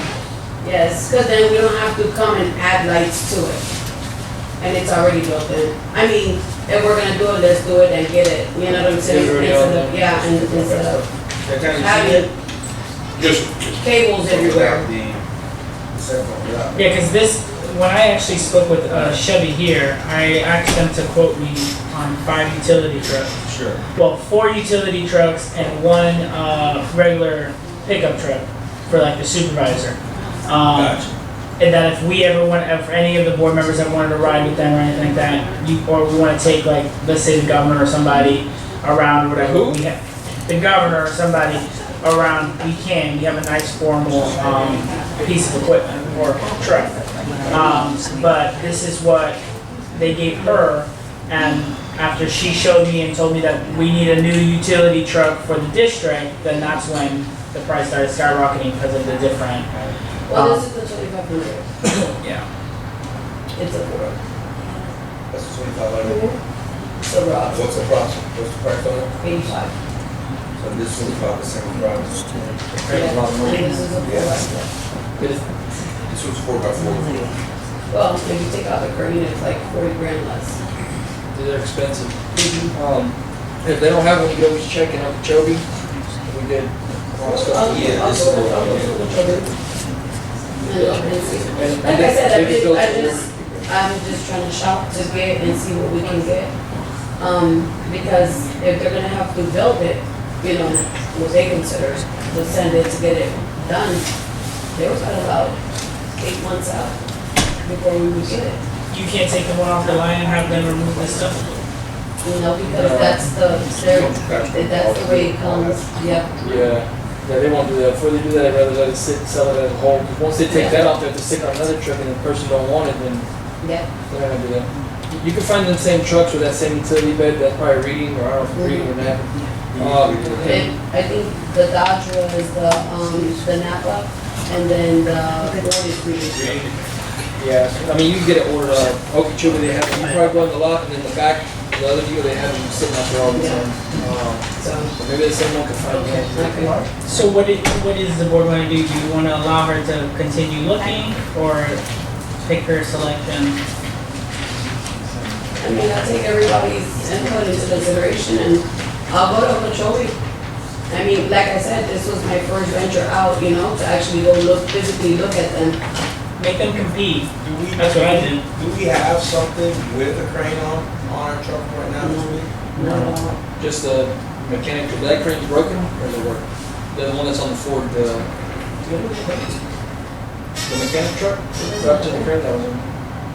I've never seen a crane since I've been here. I've been here 5 years, but I've never seen a crane. Really? Right, Jose? The truck don't have the crane, I've never seen one. don't have the crane. I didn't even know it exists. Oh, wow. And again, like I said, Where would we need to use the crane? at the pump stations, Do what? we changed out pumps, like the pump heads and stuff Gear like heads? that. Yeah, Yeah, they're heavy. yeah. Can And you access it? Because this can't zoom, it can't, But a telescope out. some. Yeah, well, the more, Some the you thing got. is that the gear heads are super heavy, Sure. and the more you telescope it, the more you wanna bend, and then you Gotcha. break them, and then there's a little gear in it, Right. that whenever you try to swing it, it'll snap it, and then it'll, that's, it gets bad yeah, real quick. but remember, we placed those, yeah, and it's just removing them and You probably, deal with them. so that probably with the excavator, you'll probably pull it out. Cause that crane to get over the top of that, that's, But this ain't gonna go over that roof, right? This is not gonna, you can't position this over a roof. No, I'm saying, that's what I'm and asking, tires, where are you gonna well, when he use this? when he changes out the tires and he does other stuff while he's out on the road. I can't tell you exactly, I mean, yeah. I'm pretty sure. But we use these, but we use these to pull pumps out of a wet well, Mhm. big pumps, or, I just don't see how we're gonna use it. It's just my Well, opinion, we're that's all I'm growing. saying. So we're trying to prepare ourselves for what's coming. No, I think the 5 of those. Yeah, we're just going to justify, Honestly, make sure that. I've never seen a crane on this vehicle. Yeah. So if there was one and it existed at one time, Yeah. Alright, I don't know. well, you're just gonna keep researching and bringing it? Yeah, I'll go to the different lots and look, and like I said, oh, the other thing, inside there, you guys asked about the fleet also for the GPS and stuff like that. Yeah, I got 2 quotes, which was one from, one company, they do the basic fleet for 21 a month. And then, for just equipment, trackers 15 a month, and they give us all the equipment for free, and it's installed, we install it. And then the other one was like 3,000 for the year, and that was the service of what they did, and we would have to purchase the stuff. John Deere was selling us the stuff, and it was like $21,000, and that's way too much. So. For the tracking of the equipment? So the GPS base price for the first one was $20 And that's for the vehicles, for the cars, yes. okay. And the equipment is 15 a month. And then for John Deere, you purchase the equipment and then And you you still have to just, pay a service. but yearly? No, monthly. That's a monthly service fee. And what's the monthly? But that was service what fee? they quoted me for the equipment and the vehicles. But I'm saying, so John Deere right here, it says $21,581.99. Mhm. That's for purchasing all of the equipment. What is their monthly charge? It was like $600 a month on top, so it's like 12,000 a year. Okay. Where this other company is only charging you the monthly fee and they're giving you the equipment. The one that says Asuga proposal, Yeah, I see, so I see. So that is a total, and then there was another company, that I obtained the information from, which was even more ridiculous, so. so John Deere has a John Deere Link and they're charging you for 13 units, $500. And then for them to set it up, Each unit is $846. it says suggested list price, but it says If you look at the 13. front, that's the cost. They're just giving you a breakdown for each one.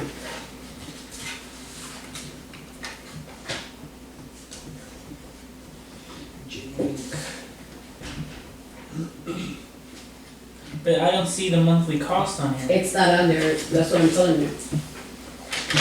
Because this will allow us to watch the boom mower, the, Anything you put it on, Anything you put on it, you're gonna see it. any piece of equipment you want to put on. Yeah, because one's for equipment and one's for vehicles. and it'll tell us the fuel mileage and all that. It can tell you the speed limit. It'll Yeah. give you a red flag if you're going over the speed limit. It's how you set up the system once you get it. Exactly. You have to initially set up each piece of equipment. You're absolutely correct. And then this one's a universal company that would still work for that And as it's the well. same thing, it has a website you go to, you set it up, you put the vehicles, all the information, it does the same thing. So the And it question, tracks it at real time. so the question that I It have comes to is, cost. when we keep buying equipment, You keep our adding, monthly, when we keep adding equipment, our monthly cost it's gonna go up. is gonna go up. Yeah. Now, if we purchase the equipment, what would really be our monthly cost? You're still paying monthly, Yeah, for the subscription. yeah, but again, this one, they're giving you the equipment for just a monthly subscription. What you say is the BB equipment, you still gotta pay the monthly fee. Yeah. Well, the thing Whereas is, the other Yeah, one, but you're this is right purchasing it. from John Deere. so looking forward, how much more equipment are you projecting? Because as people start moving in, so we have 100 miles of roads to mow. As more people move in, they're gonna mow the front of their lawns, so then it'll be less. So then if you go from 100 to 80 to 60 to the point that we're gonna be out here with little John Deere riding mowers, there ain't gonna be no more Batwings. Yeah, So, I don't see right now, I think that the most big equipment that we're ever gonna have is what's going on right now, and then from here, we're gonna start downgrading it to stuff. Grader is gonna be a point that there won't be a grader, yeah. once everything gets paid. So, that's something that, you still gotta consider as far as saying, going forward, adding more stuff, it's not gonna really be like that. But JD Link is good, we use it and it's pretty good, Okay. so. Just remember that these are quotes, whatever you decide, it's not in our budget. Well, I think this is something, the GPS tracking is something way past overdue. We're the only district. I don't disagree, I'm just stating that. We don't. So as far as an insurance know company, equipment. like if we do go with JD Link and it's more of a security thing as far as our insurance and all that, does that help lower? It might, It should because it's just Yeah. more your, yeah. okay. That was We one of have the things travelers that more insurance adds. right now, yeah. Well, if I'm not mistaken, didn't we discussed this, but I don't think we voted on it because we didn't have it. We do. We did, we tabled it. Okay. Mhm. Well, I can't make a motion, but I think this is, something that needs to be extremely, addressed and pushed forward. But if there's no further, questions or, follow-up regarding the GPS, we're gonna move forward with our, reports. All right. I got one. Oh, you have a question? Add one to the agenda. Hacienda, Yeah. Oh, I'm sorry. I'm sorry. I sure did. I apologize. The I don't research. see you in here today. Resurfacing. he added it. I added it. Go ahead, Oh. Mr. Moore. So, excuse me for not being here last meeting, I had to go out of town. But we all know that from Honey Club, from Hacienda, all the way to 833, we actually, all the residents, were paying Frogger, because our road is so well maintained, right? So, what I propose to the board is to figure out how to either do the whole thing as we were going to do it one time, or we figure out with Diaz Asphalt or whoever to come in and fix the Honey area. Club, Hacienda? Hacienda, the Honey Club? No, Honey Club, Hacienda to 833. It's in real bad shape, and it's not the only road that's in bad shape, but it is in bad shape. So my thing is my recommendation is to fix that part. We were going to fix it at one time, but not only that, if we could, so two separate things. I want to vote on this, but I just want some food for thought. If we can figure out to allocate some money and get an agreement, a service agreement, every year to say, hey, this is $100,000, this 100,000, 50,000, whatever, is going to take care of our infrastructure that's there. Because now we're gonna lose our base. We lose our base on the road, we're really up. You have to start from the bottom all the way back up. Exactly. But so again, we have to keep this thing in motion. So I'd like to vote on either repairing the whole road from Hacienda to 833 on Hundy Club. That's how I actually do. Or fix those areas that are very bad shape, because I see the team out there all the time with the asphalt, trying to repair them, and they continue to repair them. And, Yeah, I will suggest for it to be resurfaced, because we did a lot of patchwork the year prior. And it cost us a pretty penny, and you see the patchwork, it was really good. But it just ended So up let me ask shifting this, and breaking the rest of the other let me ask part of this the road question. off. How much are we paying per patch? Oof. When you say resurf it, I mean, It's by build a square new road. footage, and it went up.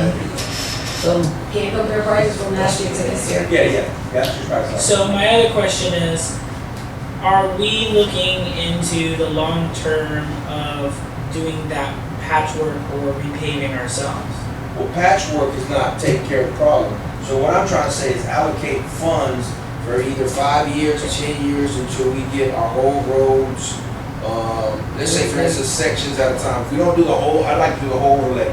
But if we don't do the whole overlay, take out that 50 feet and at least do it properly so we save the base and we don't tear up. I mean, you're going 50 feet. Oh, there's some of them that are 50 to 100 feet that need to be repaired. This is almost like a master plan, like part of it, like say, so it's like what you're trying to say is if this was a master plan, we're gonna dedicate and allocate money for 100 feet, Yeah, but- depending on where, and then after so much X amount of years, we will end up with everything fixed. Yeah, but what I'm saying is if we're gonna spend, let's say, close to 150 on patches, why are we not spending that 150 on equipment to do it ourselves? We don't have the subject matter experts to do that. Listen, you go to that, that's a whole nother That's a whole world. different problem. And then if We you don't don't have get, those subject matter experts. yeah, My opinion. yeah. Or we can't do what I know the city did. Jose can't do more. I mean, Jose, you'll be literally the Well, I jack know of what all the city trades. did in Belgrade. They pulled out they hired. They have like a weird logo with an A. I don't know. Ajax. Yes. They hired one of their specialists to come out and give like the main roads in Belgrade that needed to be repaired. And their contract that they had was, I think it's like a 10-year contract that they have, where from this date of start date, the city every year would give them this amount of money, and they have to repair all of the roads by this date. So, You see no budget. I'm saying we could plan it out, but they had a massive problem with water by the train track, and because they had that open contract, they came out and repaired it overnight, and the road because I drove on the road leaving, and when I came back later that evening, the road was done. So I have a proposal, all right? I have a proposal to the board. We take 100,000 from the 244,000 for the dirt road, for the dirt and the maintenance of the road. We take 100,000 for at least 5 and 10 years, 7 years. Utilize that 100,000 to use that money, because it's already budgeted. We allocate that money to take care of the roads that need overlay, our main roads. And we still have 144,000 to do what we can with the dirt road. Because if you see on the weekends and what's going on now, now that we're gonna have golf carts and all these other things, we have to take care of our foundation. So that's a way not to raise taxes, but we still use the resources that we are collecting in-house already. I have another thing on the grants that we are, they pulled for us from OVID. Yes, ma'am. There's like 10 of them, Yes, ma'am. where if we put up, Matching grants. one is paying 100% back to us, but we have to come out of pocket first. Yeah. At the beginning. Yeah, at the beginning. So there's a few of them that are like that. Sure. For roads. Right, but, you ready? You and every other city and other counties also after that same funding. But the difference with us is that because we are agricultural, Yes, ma'am, we score a lot higher. we do. And because we have never received any grant funding for that, we're at that top of that list, like we did with the 4 million. Right, so watch this. So we landed at 1.6 when? Yeah, but it's not through the county. Hold on a second. But we landed at 1.6 when? 21. We're in 20 where? 4. Yeah, but we know So what happened there. so watch this. So how much do you think it costs to do a road in 21 compared to 2024? No, I don't, it's doubled or even Exactly. tripled. What I'm trying to say is we have to utilize our assets, our income, what we have, because we raised taxes a few times, right? So we need to put this money to work. Instead of stockpiling all that, we need, in my opinion, it's just my opinion, we need to fix our main roads. And I don't disagree. What I'm saying is though, as we allocate this money, Sure. at the same time, change the Agreed. grants 100. so 100%. even if we don't get the grant, we still have the money allocated, but if we do get the grant, we just save money. Because it's gonna be returned. It's what I'm saying. Yeah, because if we do it, because the thing is that in the condition the roads are getting, if they Yeah. keep getting beat out, Yeah, and it just gets like into horse the. club. Horse club is just like It's really bad. coming into a hunting club. When we get to our thing, I'm gonna speak on horse club. Yeah, we need to, what it is just start doing something Make a now. motion, we come up with. So, I wanna make a motion to, and again, I'm open to options. Either we overlay the whole thing, hunting club from Hacienda to 833, which was supposed to have been done a couple years ago, or we fix those sections properly so we can utilize that road. So those are my two options. To overlay it, I think a mile was, $10 million, no, it was or a, is that a complete repair? no, it was a milling, it's like what we did on, Hacienda. And Avenida del Club. It was a milling That was and reinstall like a ½ inch or a 1 inch. It was a 1 inch overlay. Yeah, it was a resurfacing, a mill resurfacing, but I'm pretty sure they're gonna have to address some of the issues on the base in some of those areas. You make the motion, we come up with. So I have, whichever one the board wants to go with, I have an option. I second though. Okay, give me the first. So the You first guys- one is. Hold on. The first one is to overlay from Hacienda all the way to 833, that's what I would prefer, but that's probably like 100 and something to 200,000, okay? Or the second option would be cut those pieces and overlay that properly, either through Diaz Asphalt or whoever, Whatever could get us the most bang for our the buck. Okay. But again, I don't think we can't afford not to do anything. I prefer the first one, but I'll settle for the second one, so. Make one if motion the on the board third has any, want to discuss that, I'm cool. Go ahead, Chris. I would personally overlay, because the bumps are, they're just gonna be little, Yeah. the patches, they're gonna be there, and then the day we decide to overlay, we just threw that money away. They're gonna grind it back out, and then they just, well, that's a complete rebuild, but if they go to overlay it, they're probably gonna grind it down, and it's gonna just get thrown away, so I would say overlay. I agree. If we go over that amount, what is the suggestion? What? To stop and do it in a phase? So let's do it this way. We'll make the motion, if everybody agrees, we come back, wait for the quote, and then we'll see if we want to move forward as a board. Yeah, and another thing I wanna bring up too, that we could think maybe for the next meeting is, Supervisor might have brought up about the properties, I brought up the last meeting. True. The properties realistically serves no purposes, they're in very bad I locations. think it got approved No. to sell them. Did it? Yeah, it did. You got- It got Oh, approved. did it? you got- Did. Yeah. Okay, never mind, forget it. Okay, so, we go to that avenue, and, I guess they gotta go out and get, gotta go auction, there's a legal process there. And if we start doing that, we have money from the reservoir now, and if we start, you know, all these little penny pinches thing, like Moreno says, oh, it's not pinch pennies, it adds up pretty big, so if it's 250,000, we can make that up probably pretty easy. And then next year, the 50,000 we had allocated to that, that's already a little bit that could go to something else, resurfacing, so that'd be part of like a master, plan that we need to start doing in the sections. So the motion on the floor is to resurface the road, and, Depending on what the quote comes back. Yeah, okay. So the motion is to resurface the road depending on the quote. How many quotes are we gonna get? Yeah, do you guys At only least get one three. quote from No, Diaz? no, No. Okay. that's what I was saying, how many quotes are we gonna Yeah, cause it's always No, we Diaz, need Diaz, three. Diaz. Three. No, we need three. We actually have a new, company that does the maintenance, in Southwest Ranches in Davie. Yeah. And in a lot of the cities, it's called HER. I don't know if you guys heard of them, it's HUR. They're building 2 tilt homes right here on Horsebuck. And, he gave me the card, he actually gave me the information for an engineer as well. Can we get also the scope that we did on our last project, 833, so we can review it as a board? What we did for that overlay that we did on Hacienda? Yes, Can we get that scope to Yes. look at it? yes, I'll pull that for you. And then we can, because again, when you put something out to bid, you need a scope for it. Yeah. Agreed. Okay, so there's a motion on the floor. Do we have a second? Second.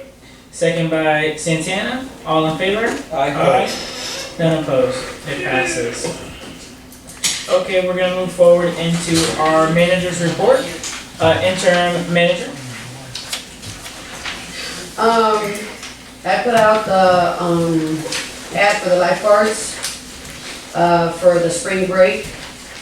The big pool is, it is up and running, the little one is still closed. We've been working with Obed on the resilience grant and, the future grants to go, what we're going after. The cost of the vehicles, you guys already have it, maintenance on Canal 13.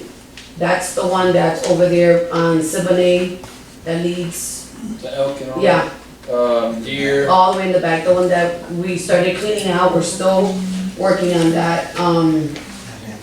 We've worked on the roads on Bald Cypress and Granja, Kennel and Pinecone. We're working on, we did there's 5, quarter miles on perimeter, we're up to Riverside. We're working ourselves down on perimeter as well, and the guys are working also on that stretch from Appaloosa from Riverside to Appaloosa. Can you be more specific when you said you're working on? Okay, sorry, yes. Okay, so milling roads that we're working on Yes, ma'am. and rebuilding is from Riverside to Appaloosa. Yes, all the way to the back, Okay. that's the one. Riverside goes all the way through, right? Yeah, but that's, Well, from, Honey Club From to, Hunting Club. to perimeter. That's But we're that goes all the way through. yeah, Yeah. from where the paved road stopped Understood. back. All right. And then on perimeter, we're using the, lime rock. To do what? To fill in the bad areas or to Yes. build it up? I'm asking. We're fixing the bad areas. I got you. And we're still, but perimeter is in a horrible, horrible shape. So when it's raining, we can work with millings. When it's dry, we go to the lime rock roads. To help, because the thing is that, like I said, there's many areas that are really, really bad, and we're talking about main roads. Yeah. So, Let her and do her report. Yeah. Please, guys. It's okay. so, but perimeter and, like I said, we're finishing off on Appaloosa. The next road that we're gonna go to with millings is going to be Camino Real and Lindero on the north side. Yeah. I think that's where your brother lives, Matt, right? Or is it on the south side? No, my brother lives off of Appaloosa. No, but this was before. Oh, he used to live on the south side.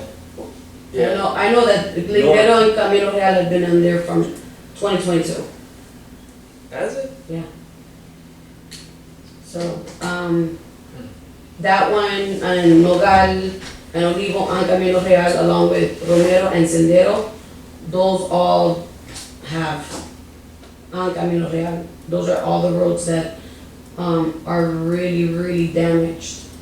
I had somebody that came in and they were asking about the road, and they literally have a hole on, but we can fix that with some lime rock, and the rest of the road is good. Where's that at? That one is on South Utopia and Hunting Club. You're talking about, And I explained to her, I was like, just because you want millings on your road, the rest of the road is good, the base is really good, the whole road is good, it's just that area. And, she explained, everybody has trucks down that road. You don't give up. Not semi trucks, regular, pickup trucks, big trucks. And so a lot of the damage, and then from the the trash trucks, Garbage truck. that area has really been tore up because of that.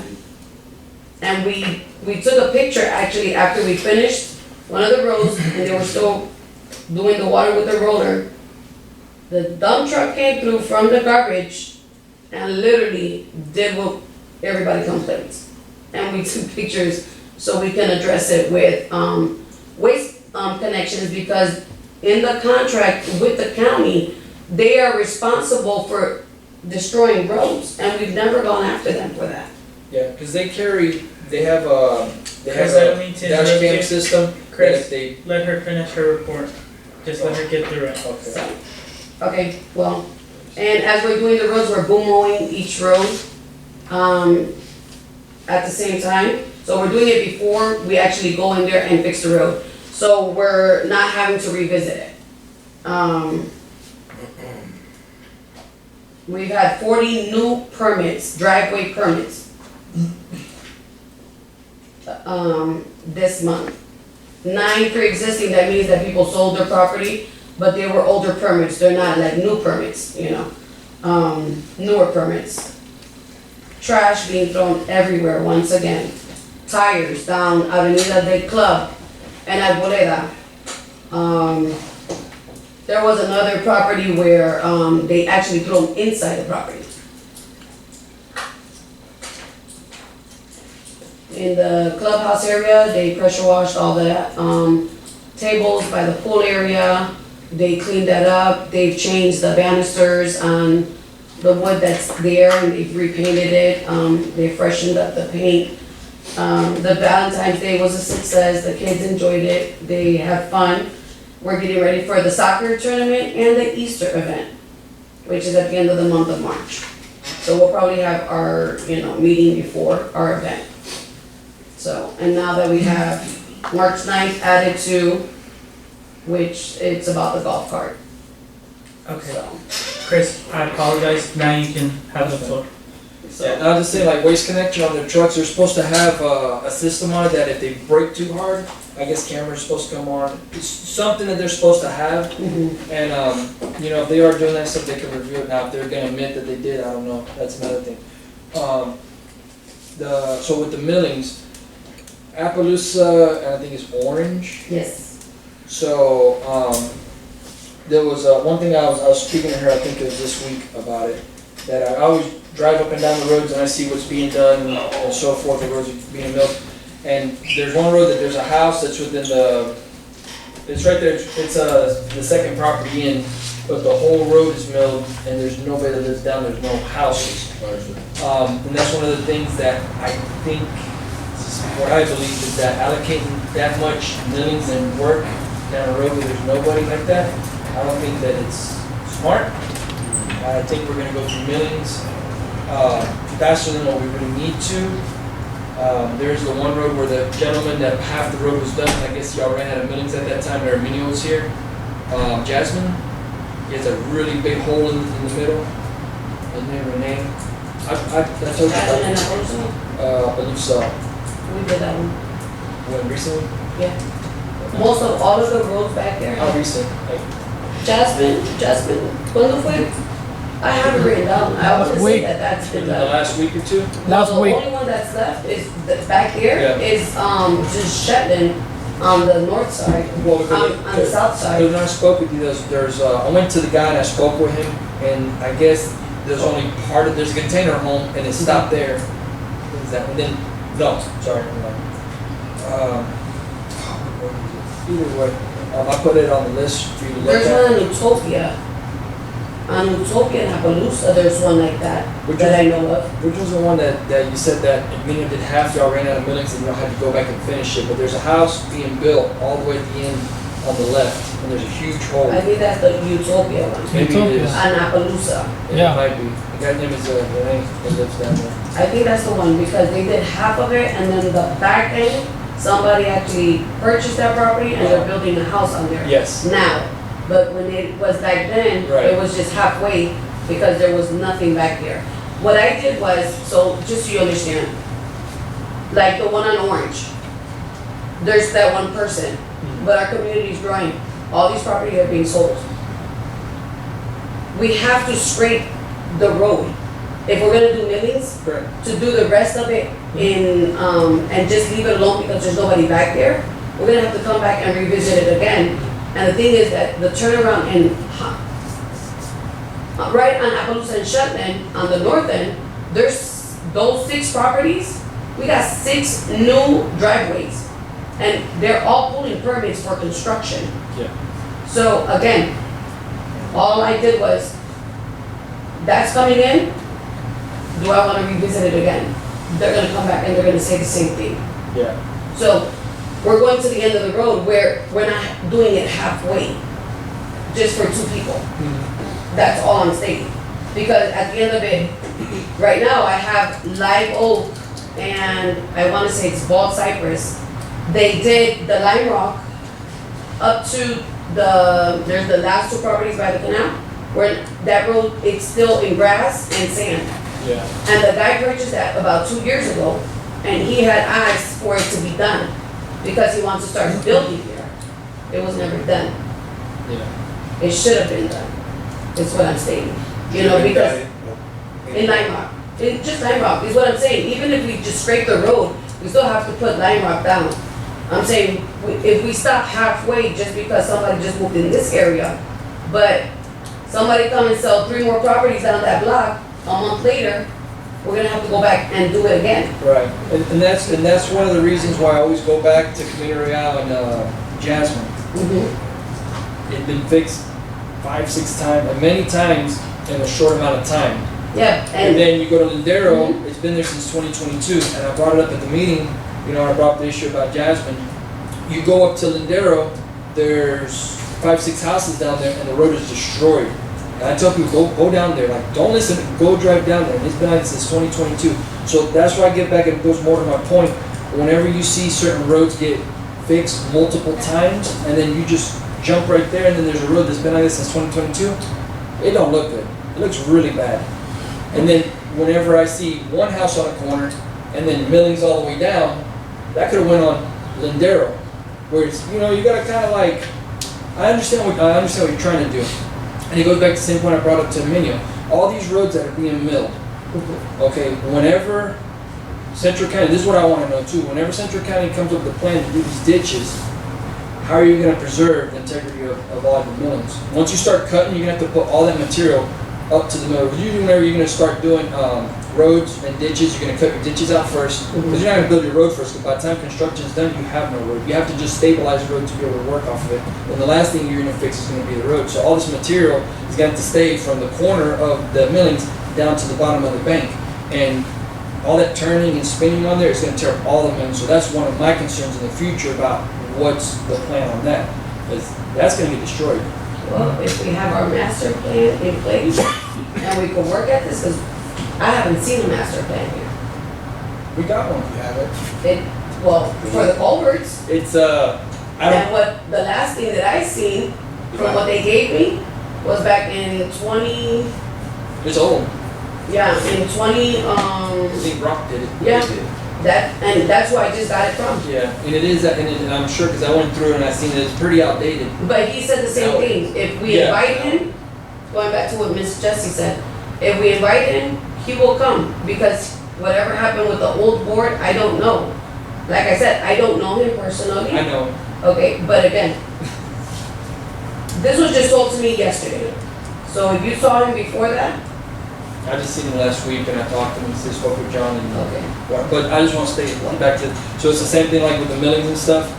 I think that it'd be so much better if we just focus on the, like we say, the really bad roads is what gets fixed. So if you go down a road and it's passable, drivable, you know, some of your roads that are, you know, base rock, if you could fix it, great, but whenever, like I said, whenever I see one house literally on the corner and then there's millings all the way down and there's one person clearing property down there, I can't see the justification. It just doesn't make sense whenever there's so much other places that need it more. That's all, I mean, I don't know how much more we have left in the budget to buy buildings, but once we run out, then people are gonna say, well, they got a nice road, nobody lives down that road. But we have, I mean, again, I didn't spend all our budget, you know, No, I know, for but it's, that purpose, because again, we don't know what's going to happen. yeah, so it's the same thing like what we're doing with, we wanna resurface roads. Mhm. Imagine if we went down a road that has one or two holes, and we said, we're gonna do this one, but then you have hunting club, you have horse club. It's a no-brainer that if you ask people which one are we gonna resurface, it's gonna be there, not the one that has two holes. So they did that with the Appaloosa. Okay. Molly, you have anything? Yeah, I have a couple questions. Yes, for sir. you. What is our approach to, because I agree, Chris. I don't see it anymore, but what is our approach to the people that call in, and when are we going to address the many complaints that people call in about the roads? So for instance, I went down, I took my little car down, Sendero, you went down there, gonna go down? no, just this weekend I went down, I stopped, I was Cabbage Palm going north, I hit Horse Club and messed up and made a right. And wow, Mhm. that's in bad shape. So my thing is, I'm pretty sure those people have called, and you can see how they're using the right of way. The right of way is part of the road now. So what is that road is now probably 40 feet wide now. How are we gonna address, I know you have many things, but what is the plan of attack to take care of all these problematic areas? Well, what we've been, the smaller potholes that we're addressing. The big ones with Horse Club, the one that you spoke on. Yes, ma'am. The week prior to that, when we went down, the owner of on Live Oak on the corner and Horse Club, he called me. He's like, Becky, there was a van that was doing donuts back here. And because I was attending to the cows, I did not run over there. But he says they literally come through and they destroy this road specifically. So I told him, well, I said, we're gonna fix, but we're gonna do it within the 20 feet. I said, we're not gonna go beyond that. And it's gonna be, we were gonna put the old grader with one of the other guys to start building with, like we're doing on perimeter. That's why we're able to target both roads right now. One's doing millions and the other one's actually doing the line rock. Okay. And that's what we've been doing. It's taking a little slow, but we're trying to accomplish something that, trying to get it to better our community. There's a smaller area that are in the front of the roads, where we can probably take the smaller truck, with a Bobcat, just to fill it in, you know what I'm saying, to help those roads out. That's what we're targeting for next week. So there's our plan of action is trying to do as many lime rock roads we can right now during this dry season, which is perimeter. We're in dry season. Yeah, and, again, the smaller patches and Horse Club. The other thing is, we're gonna have to start working off of, Riverside. Yeah, I was trying to remember. Because that's just as bad as well. Well, Becky, what about the people that have in your complaint book and addressed that haven't been addressed in 2 years? No fault of your own, right? But when do we plan to address stuff? Because here's what I'm hearing. I've called 2 years. Is that patient enough? Well, the one that I just addressed a few of them. I'm just saying, but if you I look mean, on that list, there's mhm. still some, let's just say a year out. If you called in a year ago, We've gone to visit the road. visit the road is one thing, I'm talking about. No, I'm saying we went to go assess the road. And if in that, when we assessed it, if it's horrible, it's one of the first ones that we're doing to, Go ahead. from the 2022 to 2023, Right. okay? But where's that list at, so we can see it coming out, because we, Oh, I'll give it I don't to know if you, you because guys. I gave it, get bombarded, I used to get it on a it's regular. the same ones that you guys have had, it hasn't changed. If anything, I've added to it for it, but it's been the same cost and same people coming in. Now, what I've done is, it's taking us at least 2 to 3 days to actually finish a road after it's been boom mowed. Because we're boom mowing it first, and then we're picking up that before we even start the road, so there's no other heavy equipment on that road. So we're trying to do 2 maintenances on there that have not been ever targeted. And there's some roads where we have a lot more trees that are coming out than, and picking up and doing that at the same time. That's why I keep saying Mm-hmm.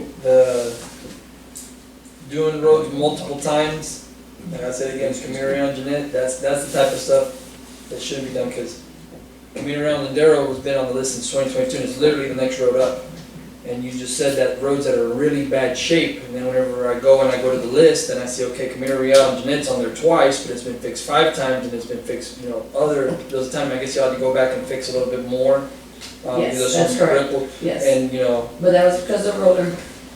right, so, and then that's why I say, that type of stuff, we just gotta make sure that type of stuff don't happen. Because Go ahead, Mom. it's not good. Second question. So we're getting ready to come into summer, right? Yes, sir. And the pool will be open. So I walked in there the other day. My question is, I raise funding just like, a lot of stuff. I don't see a lot of things inside, meaning things for the community to participate on. I see some old equipment in there, some old this, that, and the other. But I like to utilize our budget so our people can utilize the clubhouse inside. Either we update our games and that kind of stuff, because some of that stuff is probably no good right now as we speak, right? It might last 3 Yeah, years, the whatever. pool tables need to be switched Correct, up. so if we can get that, the other thing is, so I walked outside into the pool area. I see 1, 2, 3, maybe 4 areas where you can actually get some shade, Mhm. right? So I know last year I went to the pool quite often in the weekends just to see the vibe, and it was at capacity every Saturday and every Sunday. Mhm. But our constituents have nowhere to sit, where to enjoy. So, Not to cut you off, Mom, but the board had approved our previous manager to upgrade and bring more outside equipment for them to sit and have shade, and we've yet to have that. as well as you go to, thank you, Dan, as well as you go to the double doors to go to the pool area, that's a covered area. If we had something, some tables, some lounge chairs for our ladies that are watching, their kids out there, because we have I'm assuming a lifeguard watching their kids out, but some place where we have to either, have something for them to, have some shade, have some cover. I don't see enough cover out there. So years ago, where they parked the lawnmowers and stuff, they used to be, they used to have walkers there and used to be able to sit there. And that's one of the things that I proposed a while back, was to move that shed out and move it away, because of the thing is, there's lawnmowers, there's fuel in there, there's a lot of stuff. If that ever catches on fire, it's right there next to the clubhouse, and for that to be moved away That was from the great. community and actually take that area back and actually put it back into recreation instead of using it to facilitate, any type of equipment. It was approved. Yeah. It was approved. to Yeah, have that was those. approved, and we had an actual, Mr. Bennett was putting a permit, so we could put the For the- steel building, like a shed, a big shed, so we could move all of that from there and put it back there, and then build like a pergola in that area where they can sit and have more room. Yeah. So do you have plans to shade anything for this year's season, which is probably, the pool opens, I'm assuming like May, June, right? Not in March for spring break. So And then it's, so we're gonna go another season with not furniture out there, no accessories inside, no shade outside. I mean, accessories can be ordered, that's the least of, you know, and chairs, lounge chairs, because that's what we did last So time. when do you expect for us We to ordered see it? actually 6 new ones for last year. We replaced 6 of them last What's that, year. what are we replacing? The lounge chairs outside, the white ones. Yeah, but I'm talking about stuff that you have a canopy, maybe you can fold up and you have some shade for the women that go out there with their family, the babies and stuff, you know what I'm saying? Yeah. We have something to offer. Or the other thing is, just thinking future, push that fence back 20 feet, build, gazebo type stuff. Just something, because I don't see us, I see a budget, right? But I don't see any upgrades as far as the equipment Yeah, inside the having most access. important, Yeah. So the same thing that's over the playground now, that it's stretched out like that, that blue, yeah. do some the of blue that, shade. they gotta put some anchors in and you could actually. And that was very cost effective. It's I got was some. able to do that. So I Very just- cost effective. If we could look at that, and then one more. Soccer league. If I can, one thing I wanna, it's about the pool. The crack, there's a crack in the pool. So that's something that I was made aware by our previous manager, whenever I talked to him. Brought me up the subject about the pool. Another crack? Well, yeah, and then I asked Becca, and one thing that I was asking Becca to do is that whenever stuff like that happens, To tell you, to let us know, because what's gonna happen is that it's supposed to be warranted and it hasn't got fixed yet. And that crack's been there since August. You said August? I believe, it was before August if I'm not wrong. Yeah, cause he Because knew, he was, like I said, 'cause he he was- knew it. right, and then when I So- spoke with you, you was aware of it, Yeah, and that's why I was aware, telling you that. and I went over there personally with Right. Jesse and them back in the end of August. Mhm. And I called the guy that did the pool, Yeah, and he is aware of it. But he had back surgery. And, the first time he was coming, there was that accident on 27, so he couldn't make it. And then when it was, I think, I wanna say November around there, when I spoke to him, and I spoke to him not too long ago in January, he's like, "Becky, I'm still doing my, therapy on his back." It was like, once I get a little bit better, hopefully now at the beginning of March, so I was just giving him that opportunity so he could come out and actually look at that. And I also mentioned the small pool, because the small pool is lifted, and there's a crack in there, which, that's been there. It was just never addressed before. yeah. So, and yes, Yeah, so this is one of the things that I was bringing up to her is that whenever these type of things happen, she should let us know, because the last thing, this is what I personally think, is that we end up being the last one to know about these type of issues, and I hate that I had to get the issue from a former manager. So, which I appreciate that he did that, for whatever reason he decided to do it, doesn't matter, but, just to move forward, that whenever these type of things come up, we need to know, because that financially, that's gonna be very, because every time, so whenever we have to pump that water out, who pays for that? mhm. We do? Or is he gonna bring the water truck and, and we're gonna pay, I guess we'll pay for it? So you see, so then that's a cost that we're gonna end up taking on for the crack, and then, what I'm more worried about is that the pool comes around, we don't know about the crack, something bad comes out of it, and then we say, hey, there's a crack in the pool, but this is something that's been known about since August, and here we are, we're in February, and this is where we're sitting now. I had to bring that, it's something more, something that we could be an interim, but that's something that make the board aware of. What I was doing is, I called the person for him to come back out before I address it to the board, so I can know exactly the severity of it. Because he said, Becky, it could just be the paint. It's not a necessary crack in the pool. Right. So I'm not gonna give you an assessment and say there is a true crack in the pool, in the foundation, when it's not. It's just a diamond cracked.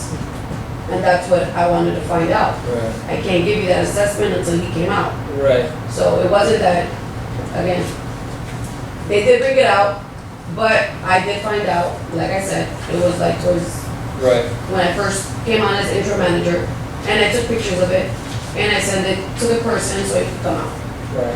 And Because I'm all for keeping us aware, because if that type, because I'm the type of person, like I always tell you, Mhm. anything that happens, if there's a meeting that you're gonna have, I would like to be aware, because I really hate catching it at the end. It says, oh, we had a meeting with so-and-so, and then we get no information. That's one thing I've always told you about, is the information part. If we get no information, we can't fulfill our duty. And then I don't have to find out from somebody else this type of stuff. And I'm not blaming you or anything, but this is something that I brought up a few times, and I was gonna reiterate more on it, that whenever these type of things, and I would hope, the board will agree that whenever these type of things happen, send us an email, just say, hey guys, this is going on, and just make us aware, and keep us updated. That's all I ask for. Go ahead, Mama. Last thing, Becky, Yes, sir. soccer league, where are we at with the soccer league from on Well, the soccer league, when it starts up again, I spoke with Brenda, like I told. She's the one that's in charge of the soccer league in Henry County. What she said, what she could do for us is that she will add us as a site where they can come and actually practice out here, but we'll still be affiliated with Henry County. So we'll play against the Lewiston teams that gather, and like our kids can practice over here, our leagues can practice over here, but we'll still be associated with them. With that being said, is our field ready to go? If it started, when the soccer league started, are we ready? I'm assuming soccer starts after baseball. In June sometime, she So told are we me. gonna be ready to go for June? She's supposed to come out before that. She's, Can we in make sure- April. Can we make sure? Yeah, I've been in contact with her. Because I've been pushing to the community, to a lot of these young people, that we have something coming. Yeah. And I hate that everyone can feel it, so can we make sure that you stay on I top would, of yeah. that our fields Go are ready? ahead. And then if we have to work with you guys, let me know exactly what we need, because I know for the young kids, It's a the smaller goal is goals. smaller, which is less expensive. We bought smaller bowls, and which are put up right now, Okay. that we purchased, when we were doing the soccer shoot, like when we did the soccer tournament, and we had the soccer shoot, I bought different sizes, and they're still there. So, it's just bringing them out for whenever they're gonna play, and we put them up, just because they're, we don't want them to be wrong. Okay, thank you. We're gonna move forward. We're gonna go to our attorney's report. Steven, I know you're filling in for John. Here we go. The district engineer job description, I think we resolved that with the board's previous conversation. That's number 1 and number 7. Number 2 is about the grant. Aaron says that unless we get this is for the environmental improvement grant, unless we get a design and a permit done by September 1st, I won't be funded this year. So we'll put it on the first, whatever, depending on what Becky wants to do. We'll put it high on the to-do list for Mr. Dobbs if they get in there. Yes. And see if he can knock it out. Okay, so the golf cart owners, I think that's been well treated. FDEP letter, that's John's thing. I don't even know what that is. And that was with Bear Claw. Okay, Yeah. yeah, so, We had a meeting, where it wasn't a meeting. It was, the state was requesting, a permit. That Bear Claw's the one that's helping us with, the reservoir issue. And, so what they were asking was for, Mediation, right? yeah, the mediation. Okay. So there was a permit that went along with it, and he filled out all the information. He got with, Julia, I think her name is. Julie, yeah. Yeah, and, they were working on that. They're still working on that. He sent them the information, the permit was submitted, and, cause I went on file to do it myself on their website, and then I received that email. But Bear Claw has been involved, and so has been John. We're just waiting for them to respond, and then Julia responded to us, listen, I need this letter, and, that's where Bear got with her and sent her the information, and we're just waiting on their response, cause now they're going over the permit. So that's where it was. I haven't had an update as of yet, but that's Bear said basically that what it she's being was. transferred, so Yeah. Julie is being replaced by somebody, so add Again? another 2-3 weeks to the Okay. grant. Okay.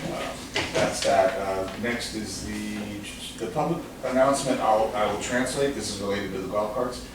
I think once it's translated, you should post it on the website, do a flyer, do a mailer, make everybody aware of it. Because Just so you know, I did post the original English one. Fine, yeah, good, so we'll get the translation next time. Next is the special district legislation.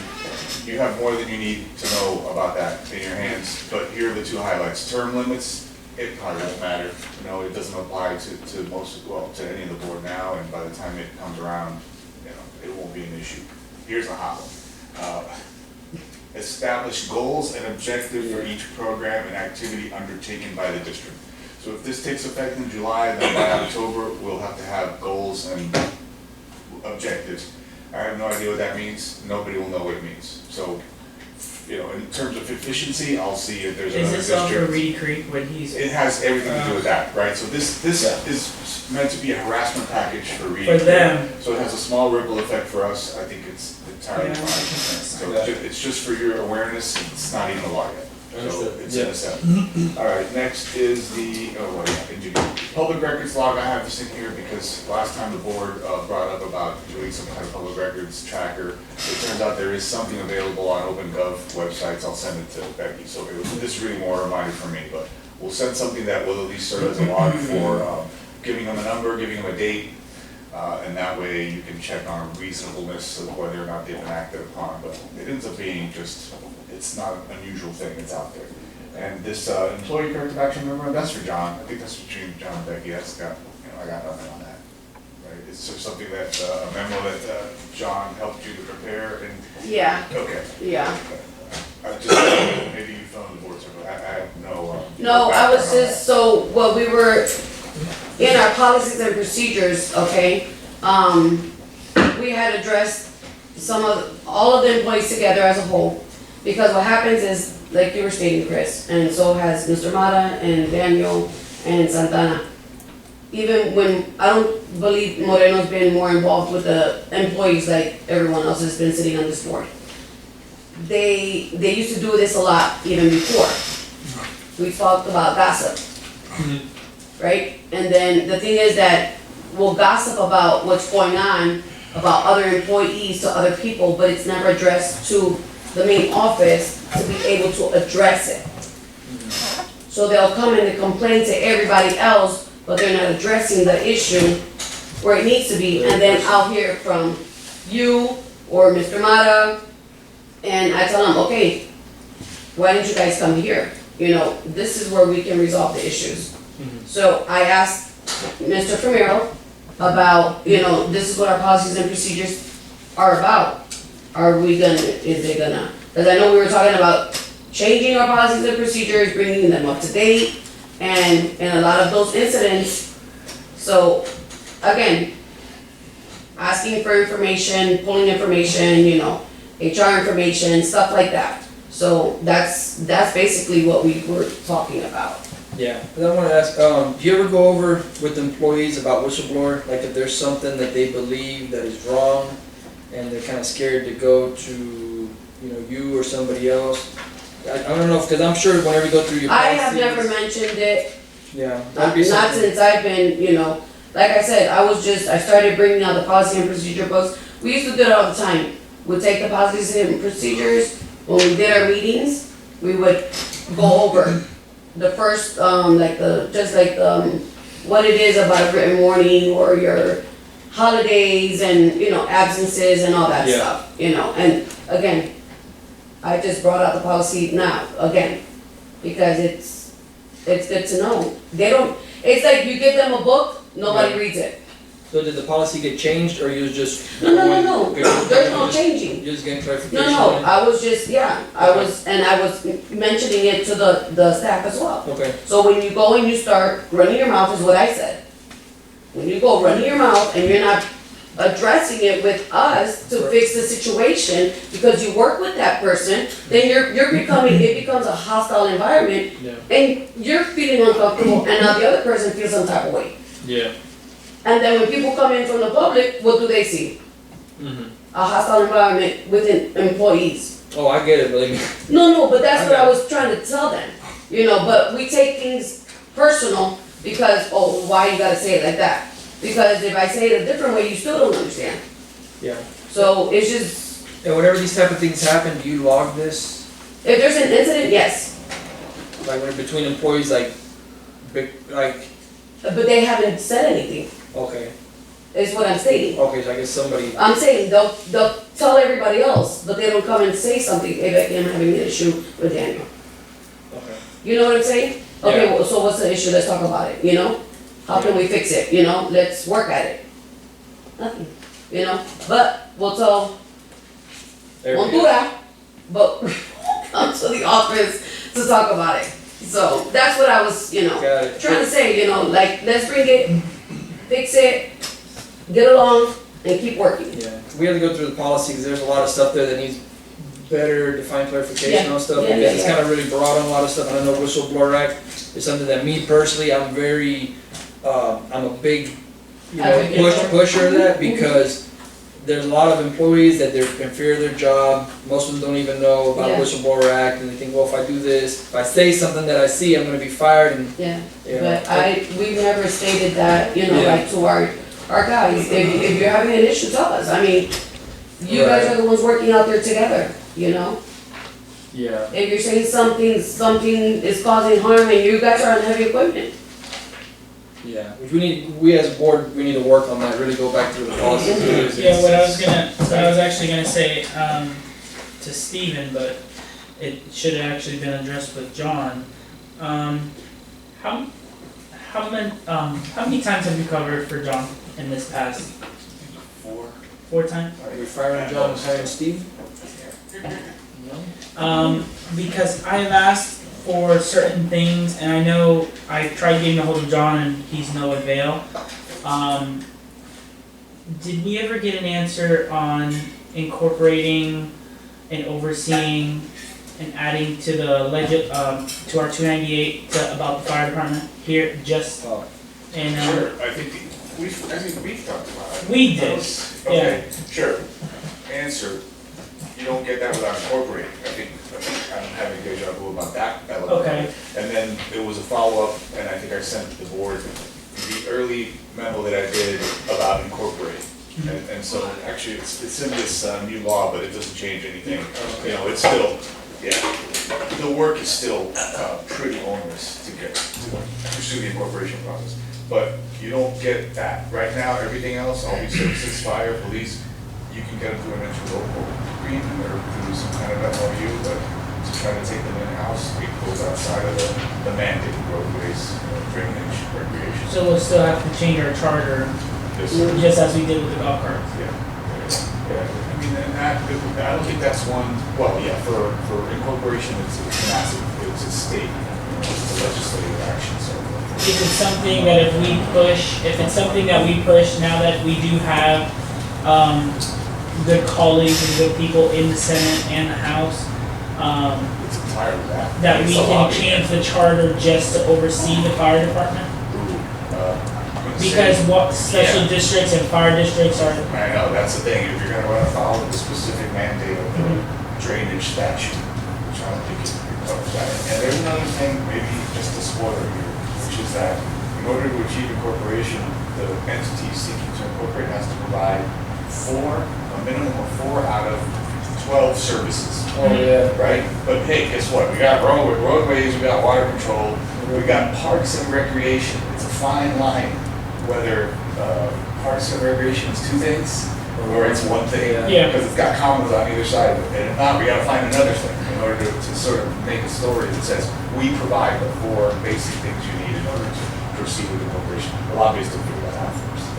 Okay. So, yeah, because that's something that I've been trying to get a hold of John about, because after looking at a lot of the taxes that we as constituents pay here from Montura, the police has their own separate contract that we give the county and the sheriff's office an agreement to patrol on our roads. And then we also pay them for the trash, the mosquitoes, and mosquitoes also are special district. So there's a lot of stuff that within our 298, there's a districts that like specify just on that. And after speaking with other law firms at the special district conference, they said that there is certain verbiage that we can recommend that they will allow us to oversight and added onto our charter. And that's why I've been trying to get a hold of John, to see if there's some type of way that we can take a lot of the money, well, the taxes that we pay the county for all of these special amenities or things that they say they provide and actually provide them, and it still falls under the special districts. So that's really my question, because fire districts, mosquito districts, and there's one more that I'm missing, because we're the water district, but there's one more that I'm missing. That they, Community development, yeah, and stuff like that. CDBGs, Yeah, so they all, fortunately, I feel like the more generic they are, ironically, the more they get counted as supposed to be providing services. We're a little bit specialized, but if somebody already did it, if there's another special district that is in 298 that has the ability to have greater control over their fire services, it's gotta be out there. It's a matter of one precaution. Basically, what's going on. Yeah, because that's the reason I'm asking is because I've been trying to get a hold of John for a pretty long time now, pertaining our fire department, because there's county money that was given to the county, and our fire department was promised a couple things, and they still yet to provide it. So the next step is bringing it to the board to take legal action against the county, and John's the only one who refuses that. So, I think, well, because you know what happens there, it takes forever. So I think we have an example during today's meeting about something we have to look at. Oh, the postal, you know, the idea of figuring out the ownership of the postal, it ends up being that it takes legal action to get somebody to give a proper answer. It takes a denial by a board of county commissioners, which then you get litigated. And so he probably knows that because it's such a slog. It takes so much time and so much in the way of funds. If you pursue a corporation, you can set up a lobbying organization and a not-for-profit, and that organization can collect money from the community to support the lobbying effort, because you want to stay out of it.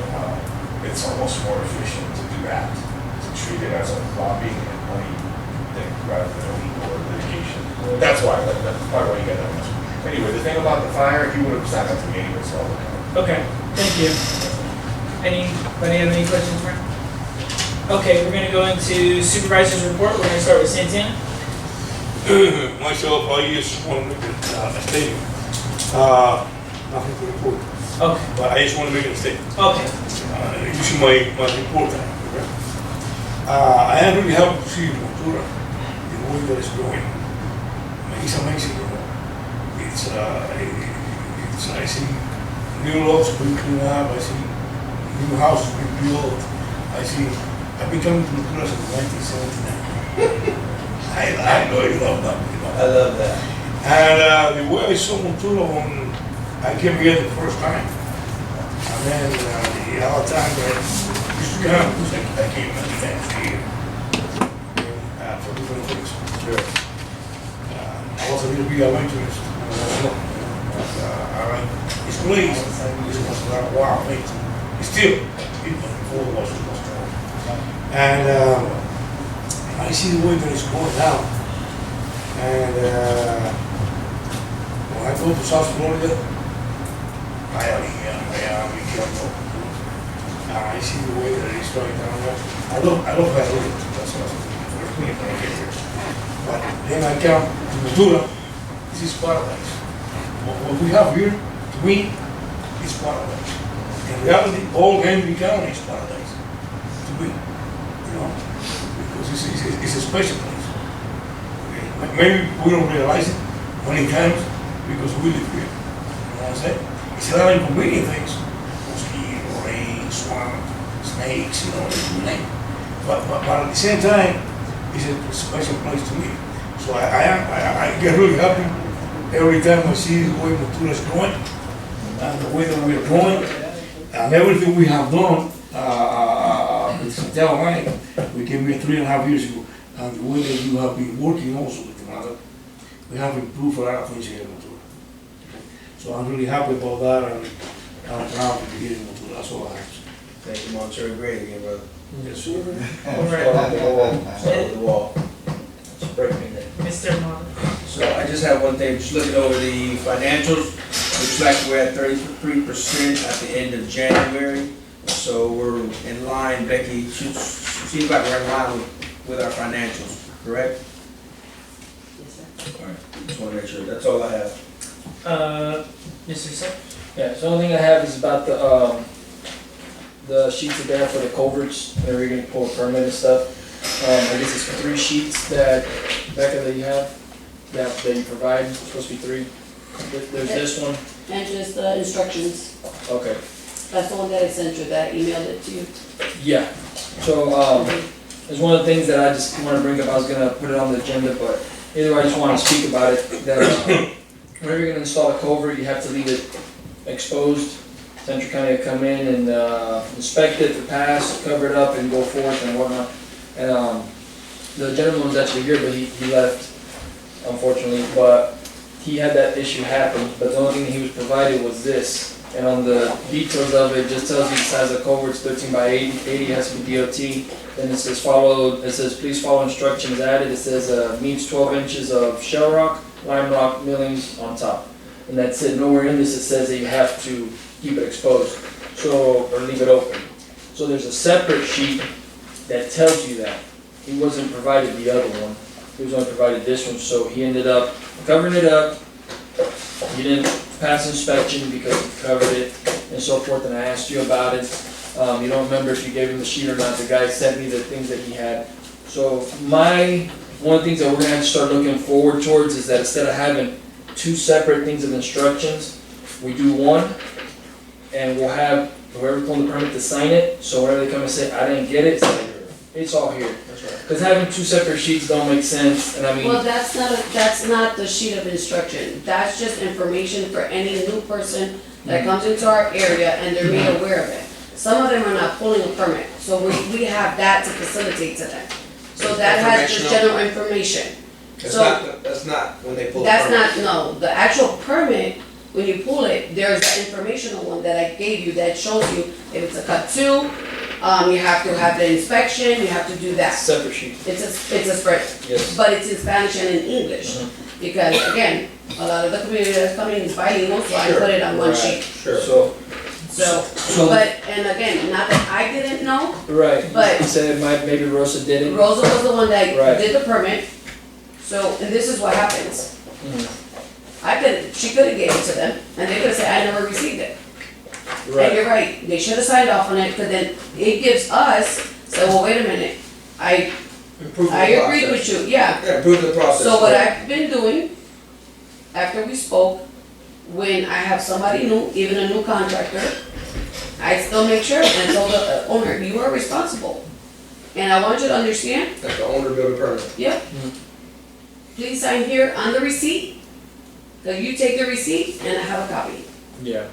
Please sign here above my name. And whoever does the work for you still has to. It's still responsible and has to comply with their instructions. Right, So I did do that because of just that, you understand?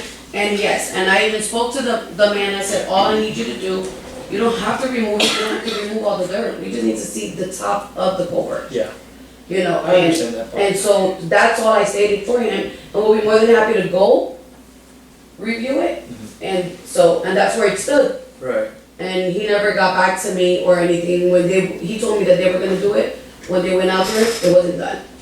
So it still did not pass. yeah, because that's the thing that I was speaking with him, because legally, I mean, if you really look at it, that's why I was saying to stay away from them problems. If we have something that you sign and it basically goes through it, and you sign off on that, your hands are cleared, because if they end up wanting to put a house and they can't get cleared, they get an attorney, and then they say, well, these are the only two papers they gave me. I mean, you do have a receipt that they got it, but there's no proof showing that you actually gave them the instructions that it has to stay open, so then it becomes an unnecessary headache. And I know that you can't change this without permission of the board, but I just want the board to be just aware that this is something that we do need to just make better. Sure. To keep us out of trouble, and I think it's a better service to the community. Like I said, I had him sign the receipt, because the receipt stays with me. Sure. Mhm. The papers they take with them. Sure. So if you signed it, it's because I gave it to you. Yeah, I mean, I don't know if y'all mind if she makes something up that's simple to where it's basically what you already have, Mhm. just put it there and then make this a separate sheet that, you know, with the numbers of people that can do jobs for them or whatever, but just keep it 2 separate things. to where they just sign in, it says you have to do A, B, C, D, they sign off on it, and then. Yeah, that's the instruction one that we have.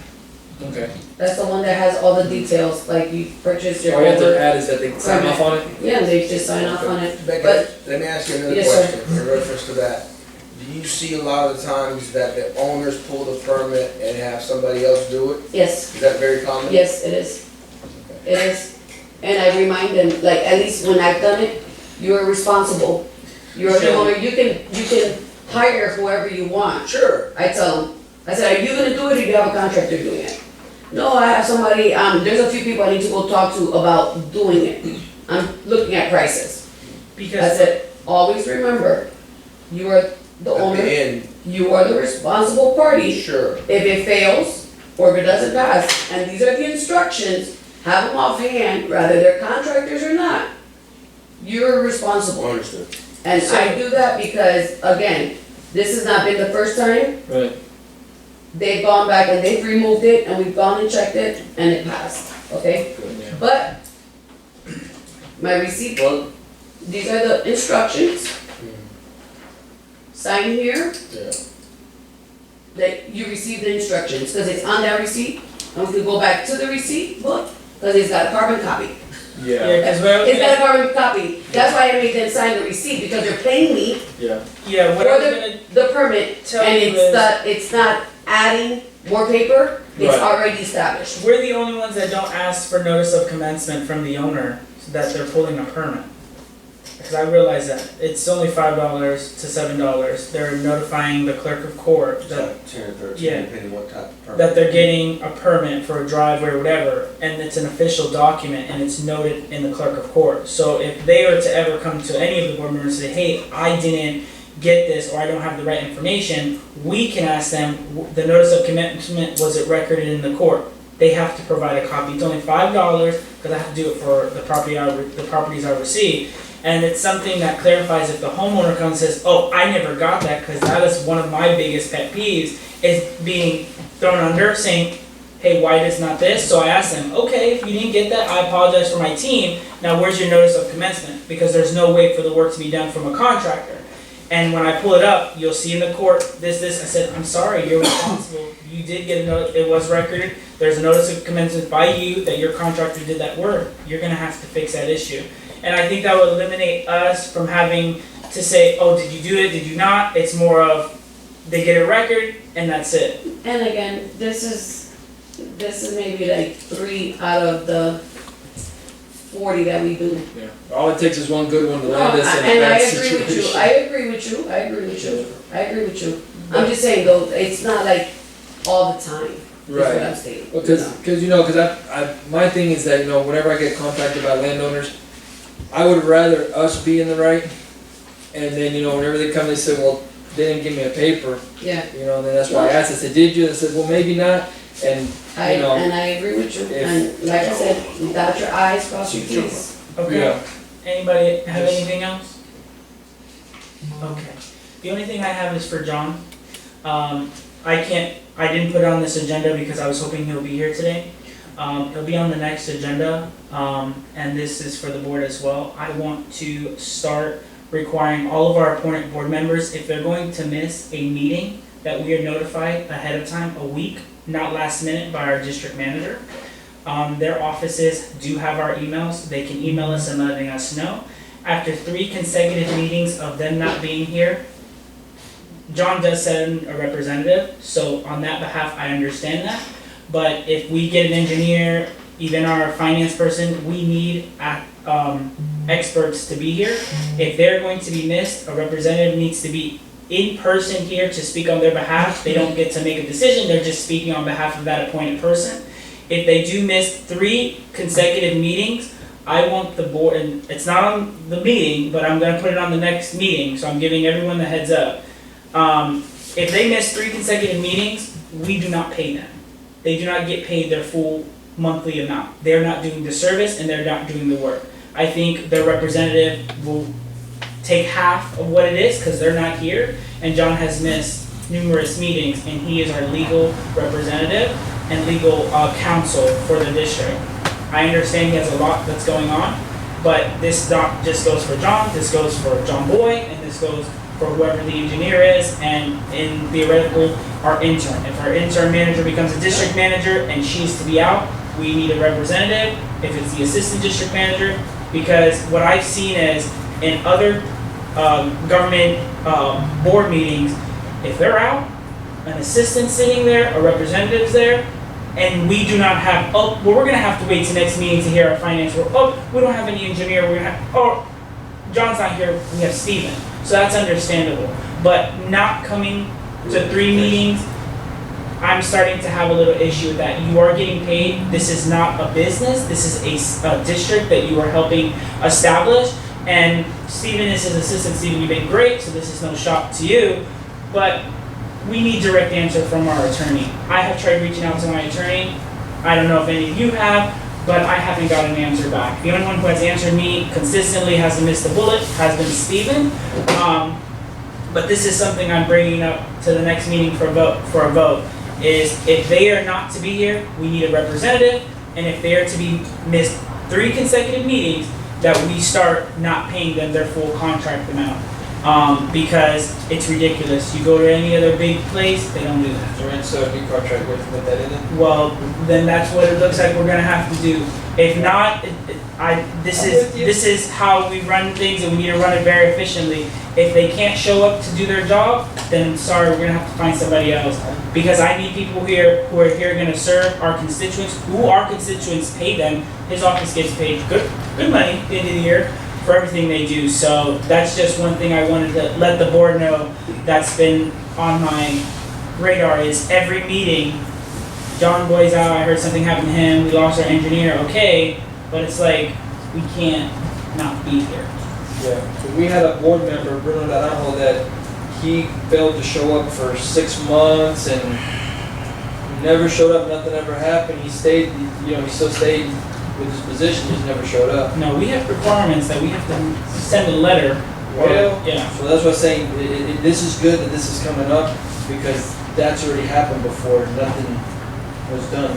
Because in big government and big corporations, when they start doing that, that means they're getting ready to walk out the door. Okay? So I thank everyone for being here today, and I adjourn this meeting.